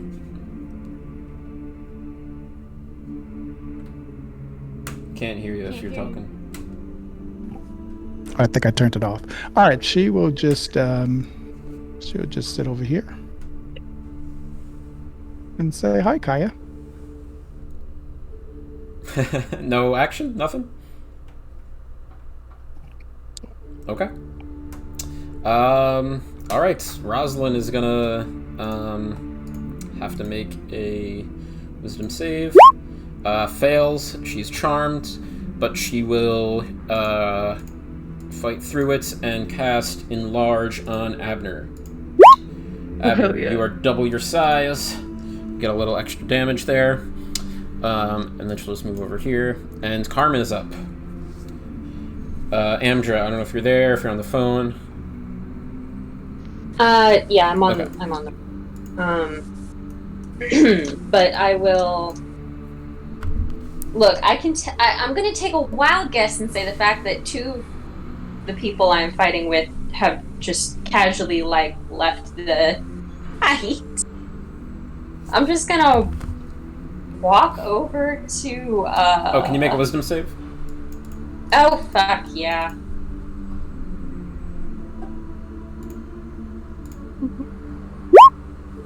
$16. 16 is the DC, so you just make it. Oh my God. I guess I feel it, shake it off, and then realize what's happened, and I'm just gonna. I'm sorry, Alara. I'm gonna run over here, and I'm going to try and deck Alara, because that's the. You that breaks it. Wait. Like an upper arm punch. You Wait, know? why is this happening? Because we have already established. So I have charmed person. I know how. I know if someone takes damage, it can knock them out of being charmed. I'm just saying that since Carmen knows the spell, she should know that she might be able to get Alara shaken out. Okay, you didn't see him cast the charm person spell though. No, but I did see her just casually leave the fight, go sit down, and say, "Hi, Kaya." Pull yourself together. Do you want to roll an Arcana check for me? Okay. Oh, Oh no. we're so low tonight. Yeah. This is not happy fuzzy bunny time. Okay, well, I don't remember where I was standing. I guess I was standing like right here. Yeah. I'm gonna shoot him. That's all I can do, and I don't particularly want to get close to him because I am currently hurting. So, longbow. 22 hits. Excellent. Sweet. 9 piercing, 5 psychic. He is actually going to reaction cast shield. Oh, son of a bitch. And gets +5 to his AC. That does not hit. Can I take a free action to flip him off? Sure. It's a fucking mood. Yeah.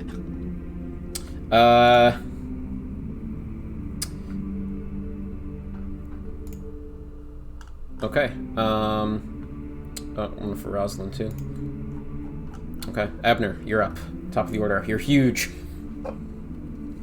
Alright. So he's also going to go ahead and recklessly attack as well. Okay. On top of this frenzy. Okay. So 15 misses. 16. Nope. 17. Nope. Yep. All 3 miss. He has advantage against me. Yep. He does.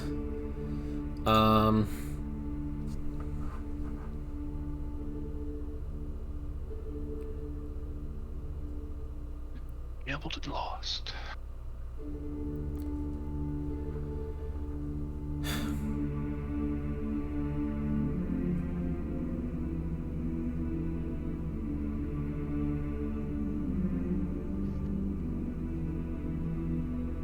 Okay.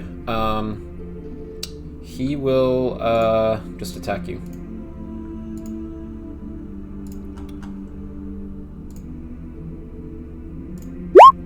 (27). 10 slashing, 5 psychics, that's 10. And 13 fire damage. So You 23. still up, man. Second attack. Nat 1, so he fails. He gets advantage. Oh, thank you. 19, that hits. He's down. Yes, Abner is down. And Dagon will bonus action Fey step to the top of the statue he destroyed, 30 feet up. So he's 30 feet in the air right now. And he's just cackling. He says, "Surely between the 6 of you, you can do something to me." Juliana, you're up. Fucker! I'm gonna bonus action dash over to Mira, and then use the rest of my movement to get right up next to her. Clap my hands together, say a couple words in Sylvan, and touch her on the forearm, and I'm gonna cast Cure Wounds. Okay. You know Abner's down, right? I do. Okay. But I also know that's Mira's specialty. Okay. Alright, smart. Quattro! Nice. It's something. It's something. And I will use the rest of my movement to go stand directly beneath him, like kind of off to the side. And just be like, you know, you're not that bad. Your Oh my laugh God. is kind of weird, but you're kind of cool, I guess. Okay. He just kind of laughs. You can have a point of inspiration, since you're charmed. He'll be like, right back at you, darling. Mira. Alright, You're up. I'm gonna run my happy ass over here. All right.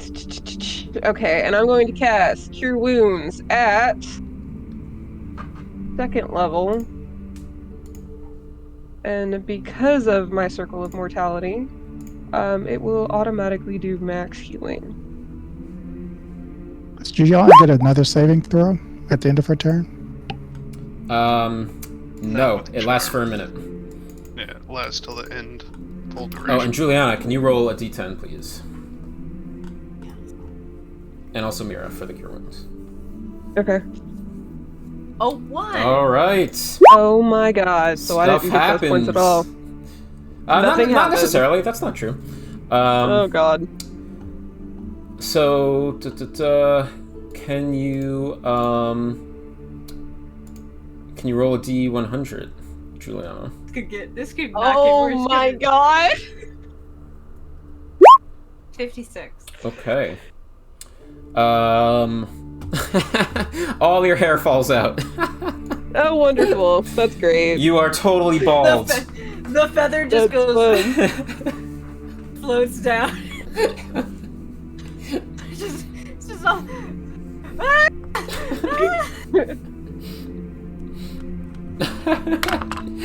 Oh my god. But everything Wild else magic happens for as the winning. normally, just with a bald Juliana running around. I got no Like- eyebrows. Like Britney I got Spears no in eyelashes. 2006. Yeah, just nothing. Oh my god. Poor Julie.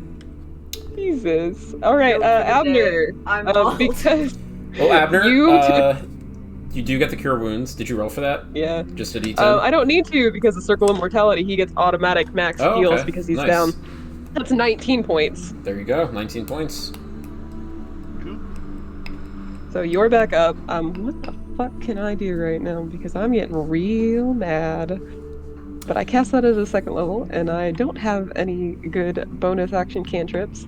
So I'm also going to take a free action to flip him off. Okay.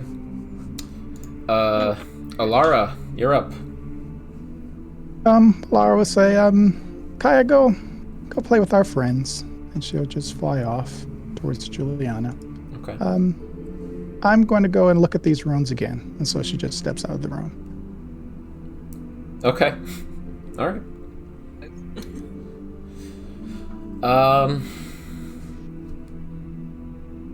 Roslyn will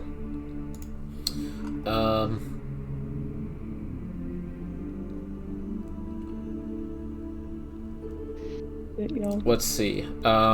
She's gonna go up here and she's gonna say, we're all friends here, right? Why do we need to fight? And she'll cast a fog cloud. So Abner, the spell's already gone because you died. She'll cast a fog cloud to cover Dagon, Juliana, and won't quite reach you, Sinclair, I don't think. Does it cover Dagon since he's 30 feet in the air? Yeah, she's putting it up in the air to get both of them.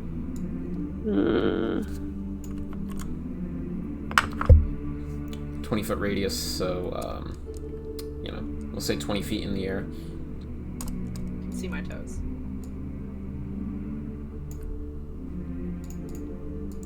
Not there, but somewhere like here.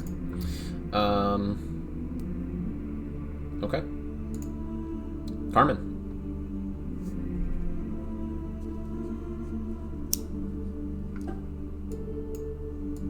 Sorry, I muted my mic. She's on the phone, so I would say she attacks with a longbow as best she can. Okay, I would say that too.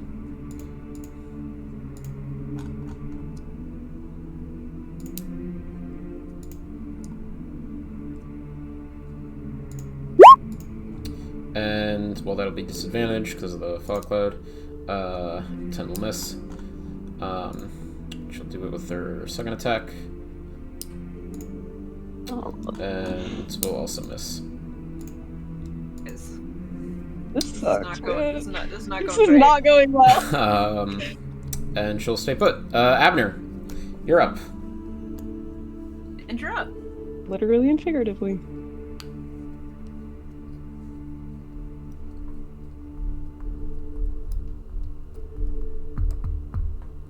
Alright, he's gonna walk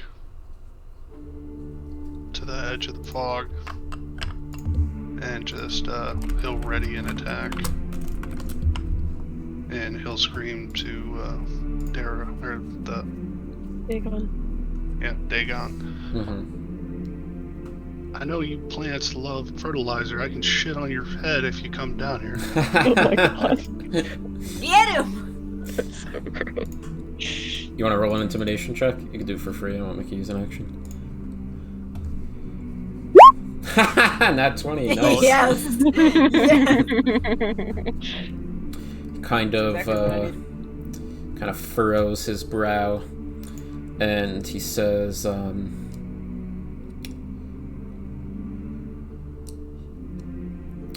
I thought you were puny when I was on your level. And he's going to cast a spell on you. Confusion. Can you make a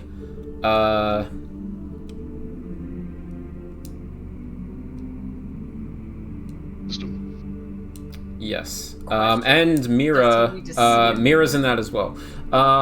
You're right. So he will face step. Because of the fog cloud. Actually, that's a recharge. So we'll see if he recharges it. And he does. So he will phase step down, back, over here. And he will cast Confusion, and it's going to get Abner and Mira. So I need both you guys to make a Wisdom saving throw. 14 fails. You're confused. What does it even do? Oh, man. 13 fails. You guys are both confused. It depends on what we roll. Yeah, it depends on what we roll. Juliana, you're up. Okay. I don't like this fog cloud. I was admiring a cool dude and then suddenly he's gone. So I'm gonna head back towards where I saw Mira. And just kind of straight back. I can actually reach between the both of them. Mm-hmm. Pop back here. Who is looking the most hurt? Abner. I'm also Abner. like, okay. I'm also low key crying because I'm bald. Like there's just tears streaming down my face. Completely serious, but they're just like snot too, because there's no hairs in my nose to get it. Dagon goes, oh dear, you look terrible. Why don't you come with me and we can get that fixed up? You can fix my hair. Give me like 1 second. Give me 1 second. And I clap my hands together, say a couple words of someone, and cure wounds on Abner. Maybe I'll get my hair back. Okay. 3. God, mine are 3 terrible. points. And roll a d10. Oh, and did I do one for Dagon? No, I didn't. Wait, did I? No. Okay, he's fine. 2. 2. Nothing happens. So my spell slot is wasted. Oh, I mean, I'm sorry. Your spell goes off. Nothing extraneous. Oh, happens. okay. You get 3 points of healing. No more strange wild magic. Mira. No more spells. No. Mira, you are confused. I need to roll a d10, don't I? You do. Okay.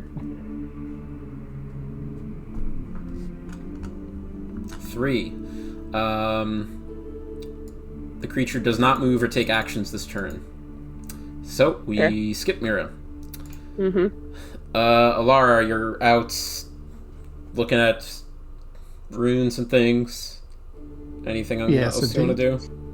Or just keep doing that? Kaya will see this hair on the floor. She will scoop some of it up. Okay. But she's going to fly towards a Dagon and sprinkle some pixie dust in his face. And then just kind of fly back away. Okay. Sure. Yeah, so Alara's intrigued by these runes at this point. Okay. Rosalind's kind of like, Alara, what are you looking at out there? And she goes to try and join you. Carmen. Okay, I am back now. Yay! How everything okay? Yeah, they're refunding the. They're essentially going to pay for a new trash can. Nice. But I'm also going to use the trash can that is at the Airbnb, so I have a trash can for now. Perfect. Anyways, okay, look, I know I got an 8 on my previous roll, but like now literally everyone is doing jack shit, wandering around. Is this finally enough to hit my passive perception? Sorry, what's your question? Have I figured out that there's mind magic going on yet? Well, are you charmed?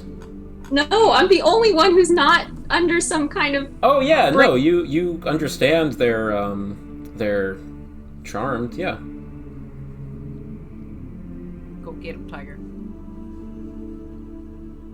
I believe she's asking whether or not she can attempt to break the charm. Yeah. By physically damaging them. Because I have the spell, so I should understand the concepts at least. This is not, like I said, the charm person spell. Okay. Well, great. Next character I'm playing is going to have significantly better brains. I'm so tired of playing it on Master. It's easy. It's easy until you can't do anything. I'm just gonna... You lose some. I'm just gonna shoot him again, I guess? That's... I don't have anything else I can do, really. Okay, are you gonna move? Circle's fog. He's still in that? No, but it's in your line of sight. Oh, yeah, it You can does. just move.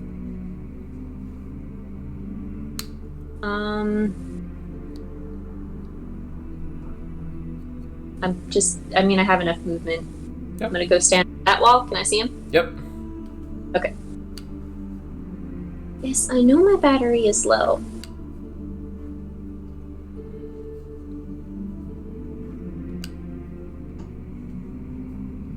Uh, 15 misses, but 25 definitely hits. Yay! Yay! Divine Smite! I don't know if you can do that on a 20. ranged attack, can you? Oh, that's fair. Shit! Fuck me, I always forget that. Still though. What's that? But that's still 14, pretty good. 14, That's, yeah, 28? 28 damage. Nicely done. That's awesome. And then I want to use the last of my movement to move back behind the cloud. Okay.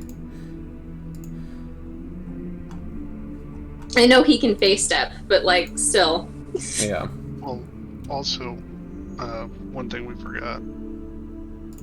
Mira would have been able to make a wisdom saving throw.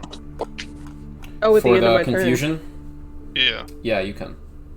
Oh, okay, yeah, I'll go ahead and make that real quick. You're good. You're not confused. Nice. Thank you, Abner. Yeah, so you're good. So that was... I didn't subtract his damage yet, and he needs to make a concentration check as well. So it's 24.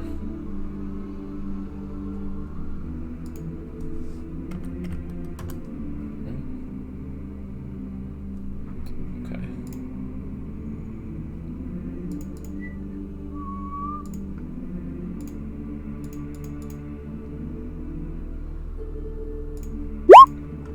Okay, so the spell's still up.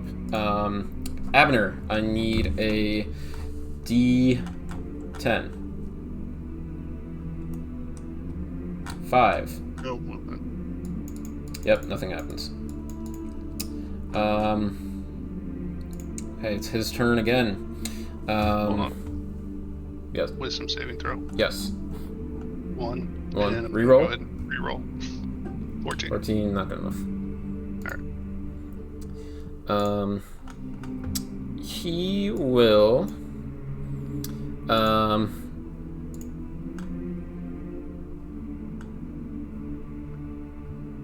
He's just gonna walk up to. Mira, you're not charmed, are you? Nope. Okay, he's gonna walk up to you and attack you.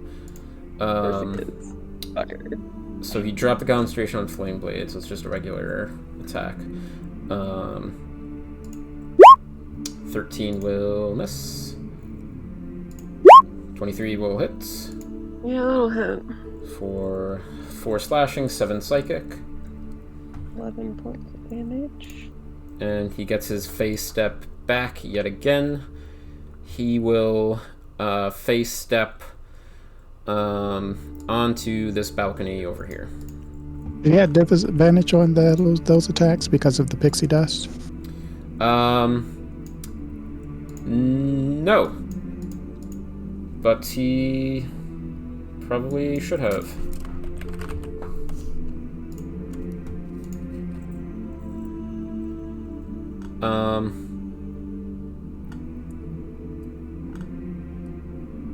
So is that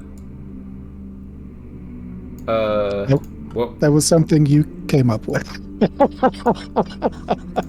don't know. Right. Well, that was how he flavored the help action, right? So isn't that more to give advantage to your teammates? Mistakes. I don't know if we've done that before. I think Sinclair's Well, we might attacks have. would have had advantage. Okay, if that was your intent, we can do that for now because I didn't. But either do way, it's anything. fine with me. If it's just advantage on someone else's attack, I think. Oh shoot, I don't remember. But she used it in the Feywild. That was the first time she used it, and Yeah. I think he gave advantage. To the yeah, I next think it might have been advantage. Yeah. So It's okay. Rather than go back and do it, we can just say he has disadvantage on that second one. So, we'll just do that for now. But for the future, I don't think it's technically supposed to work that way. But if we wanted to, we can try and work something that's not that crazy. So let me just do that again then. 13, so he'll miss. So Mira, you can give yourself those hit points. Has 11 hit points back. Sweet. Juliana. Is it not my turn? Oh no, yeah, she goes nope, for me. it's Never not. mind. Far away is he? Do I still have like spider walk up? I don't know. Does she, Jeff? How long is spider climb? it lasts an hour. I'm gonna say it's. I think it's been more than an hour. In that case, I'm gonna go and I'm gonna run up to the balcony and be like, "Wait, you promised to fix my hair," and I will try to climb up the pillar to get up to him to fix my hair. Okay. Yeah, you can start climbing. If you want to make an athletics check, you can. Juliana's going full obsessive fangirl now. I know, and it's a disadvantage. 6. Okay. You don't get very far. Like hugging the bottom of it. Mira. Okay, I'm going to move up next to Juliana, and I am pretty irritated at this point. So first of all, I'm going to curse him with Path to the Grave. Okay. So give me a moment. So there is no save for that. The next person to attack him, he will have vulnerability to all of that attack's damage. So it's like basically double damage. Nice. And then I'm going to use my bonus action to cast Spiritual Weapon. And I should be just close enough.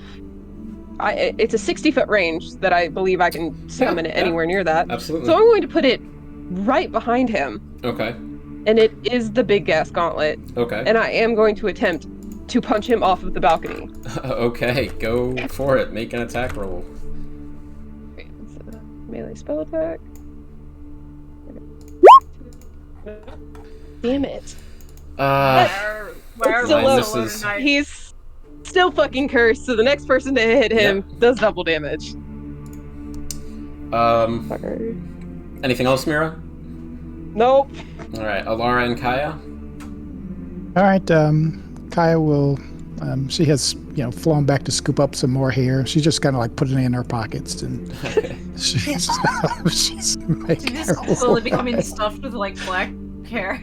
And does she have 60 feet flying? I'm trying to see. Is it just 30? No, it's just 30. All right, then she can't get all the way back towards him. Alara is really intrigued by these runes since comprehend languages is still affecting her. So she's beginning to try to see if she can remove some of the runes because she wants to have a closer look at them. So she just takes out the dagger and begins to chip away at them. Okay. And Rosalind is kind of doing a lot of the same, trying to see if you need any help or anything. And she's just kind of like, yeah, I wish our friends would stop fighting in there.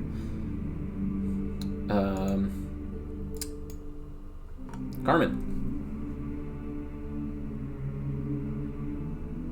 Give me half a second.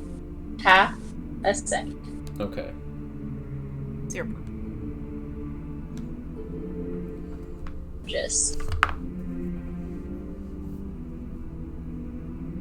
Dark hair attached to this chair.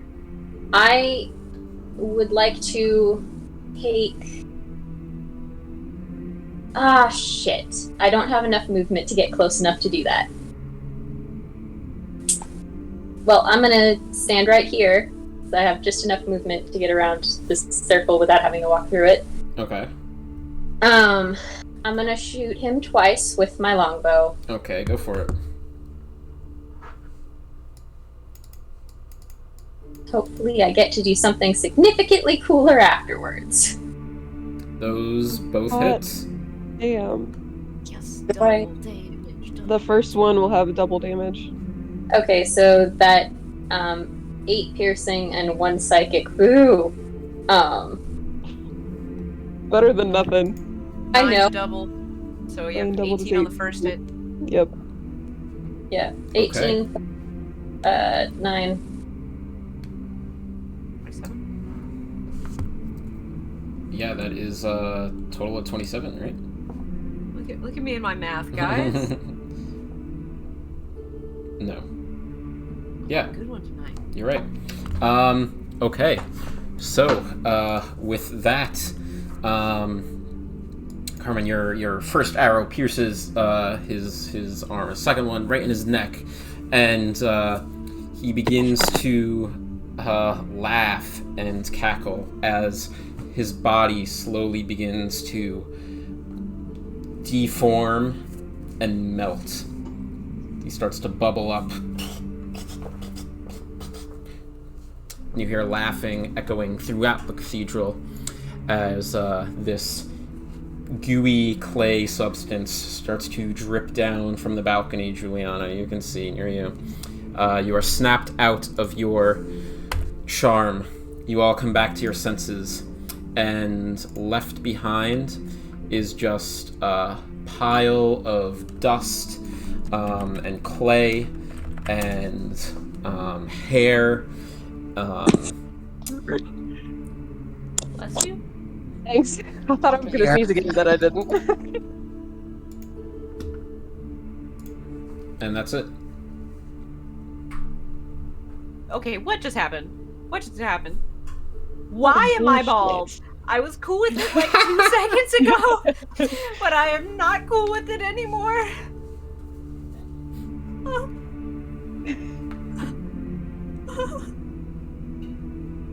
Oh my god. Oh my god. Kaya will fly up and give her the hair that she's been picking up. Okay. Got a big clump of hair.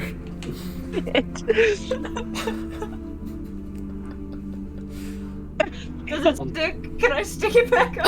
It's not gonna stick. Now you don't have to worry about, her combs or any of that extra stuff, so you can travel lighter. I read. Oh, I realized that this messed up my surprise for y'all now. I gotta redo something. That can't have been it. Oh my gosh. Okay. All right. Is he like? Can I finish trying to show you the thing? Yeah. I mean, you're not charmed anymore. You're. Okay. I guess I'd like to get around to check out the remains. Okay. It is a pile of clay and dust and hair. How much hair? Not enough. If you want, you can make an Arcana check. Disadvantage. Abner's gonna go ahead and pop the health potion that Bar gave him. Okay. I got a 5. That's 2d4. Okay. Or is it just 1? That's plus 2. 2d4 plus 2?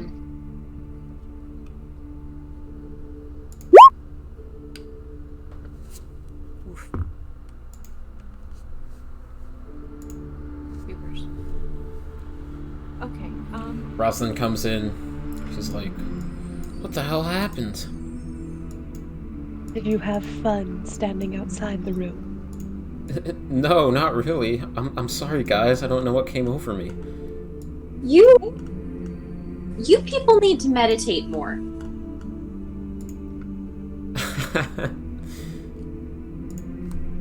Or just tap into your anger. That Works for me. She says, what are you talking about? You couldn't even recognize that this guy was an illusion. Yeah, I figured that wasn't it. So much help that meditating is. I mean, I've got a pretty clear mind at the moment. Nothing blocking these thoughts. It's your hair follicles, yeah. Yeah. Rosalind kind of looks over and she says, I think you look good. Insight check. Sure, roll an insight check. Disadvantage. 14. She doesn't seem to be lying, strangely enough. I'm slightly comforted by this. Is there a light source in this room? There are some braziers lit. Yes, there are several. Okay, Alara just kind of holds up her hands over her eyes as she's looking at Juliana's head, and she's like, there's glare, but what happened to you? I tried.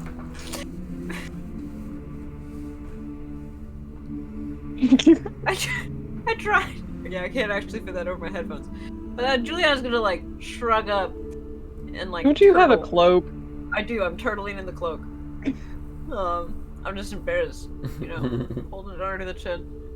Well, I tried to do a good thing and heal a little bit, and I lost all of my hair. Well, I guess not all of it. And then, hold up what Kaya has collected for me. But it's not attached anymore. And where did Dagon go? Well, as Rosalind said, it was an illusion. He wasn't here to begin with. So where is he? That's the question. Is the Feywild portal still humming, doing its thing? You do not see a portal. So you see a hallway in the back of the room, a hallway to your east, and a hallway to your left.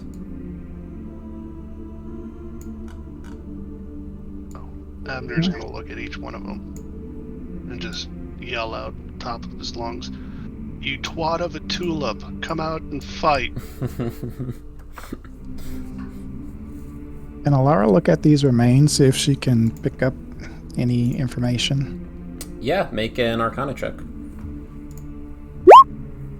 18. Okay. So this, for the illusion looked real. It was clearly some sort of illusion magic. And, given that he seemed to have all of this Dagon's, same abilities and powers and everything, it must have been a very strong illusion. With an 18, you're not sure exactly of the spell, but you can tell left behind in this puddle, these are some of the components. Probably wasn't as strong or as well put together as the original, so to speak, but there's clearly some magic used to make some sort of clone. Very strong illusion magic. Okay. Well, I will just kind of briefly give her a quick thought that it was some type of clone, in her opinion. Obviously. Oh, I will light the lantern of revealing and do like a walk about the room with it. Okay. Just in case. What if he's like making the illusion and he's right here? Oh, he has another trap set. Oh, true. You see the invisible orb right near Carmen's head. Oh, right there. I want to turn and just look at it with the face that Kermit does, like whenever he's mildly annoyed or like something's gone wrong in his life and it's imposing on his ability to do things. Just that face, like pointed in reality grimace. Just directly at this orb. I swipe my arm through it a couple times.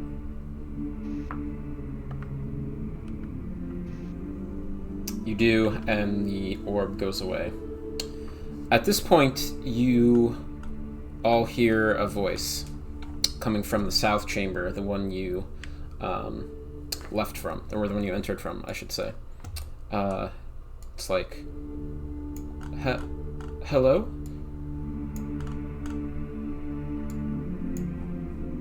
And then you hear again, the door's open.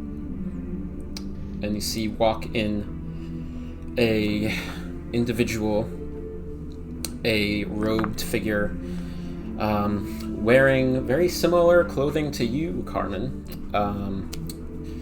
Has a shield, these long blue and white robes, a symbol of a scale on her shield, and an eye on her tunic that is worn over what appears to be some chainmail. And she says, Who are you? I heard some commotion and I came running. Who are you? We got ambushed. I swear on God, we did not do this damage. And No, she's not an illusion. Hold that thought, because we're going to stop right there for tonight. Mysterious new figure. Is it... Well, how does the Lantern of Revealing work? Real talk. Mira's not going to trust any new person we meet until we leave this fucking temple.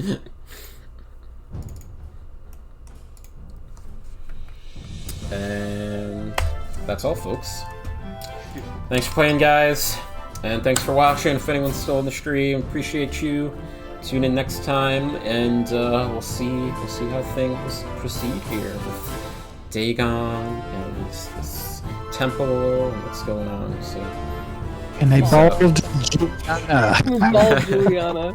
I was getting the short stick. The best addition to tonight. All right, bye everyone. Thanks.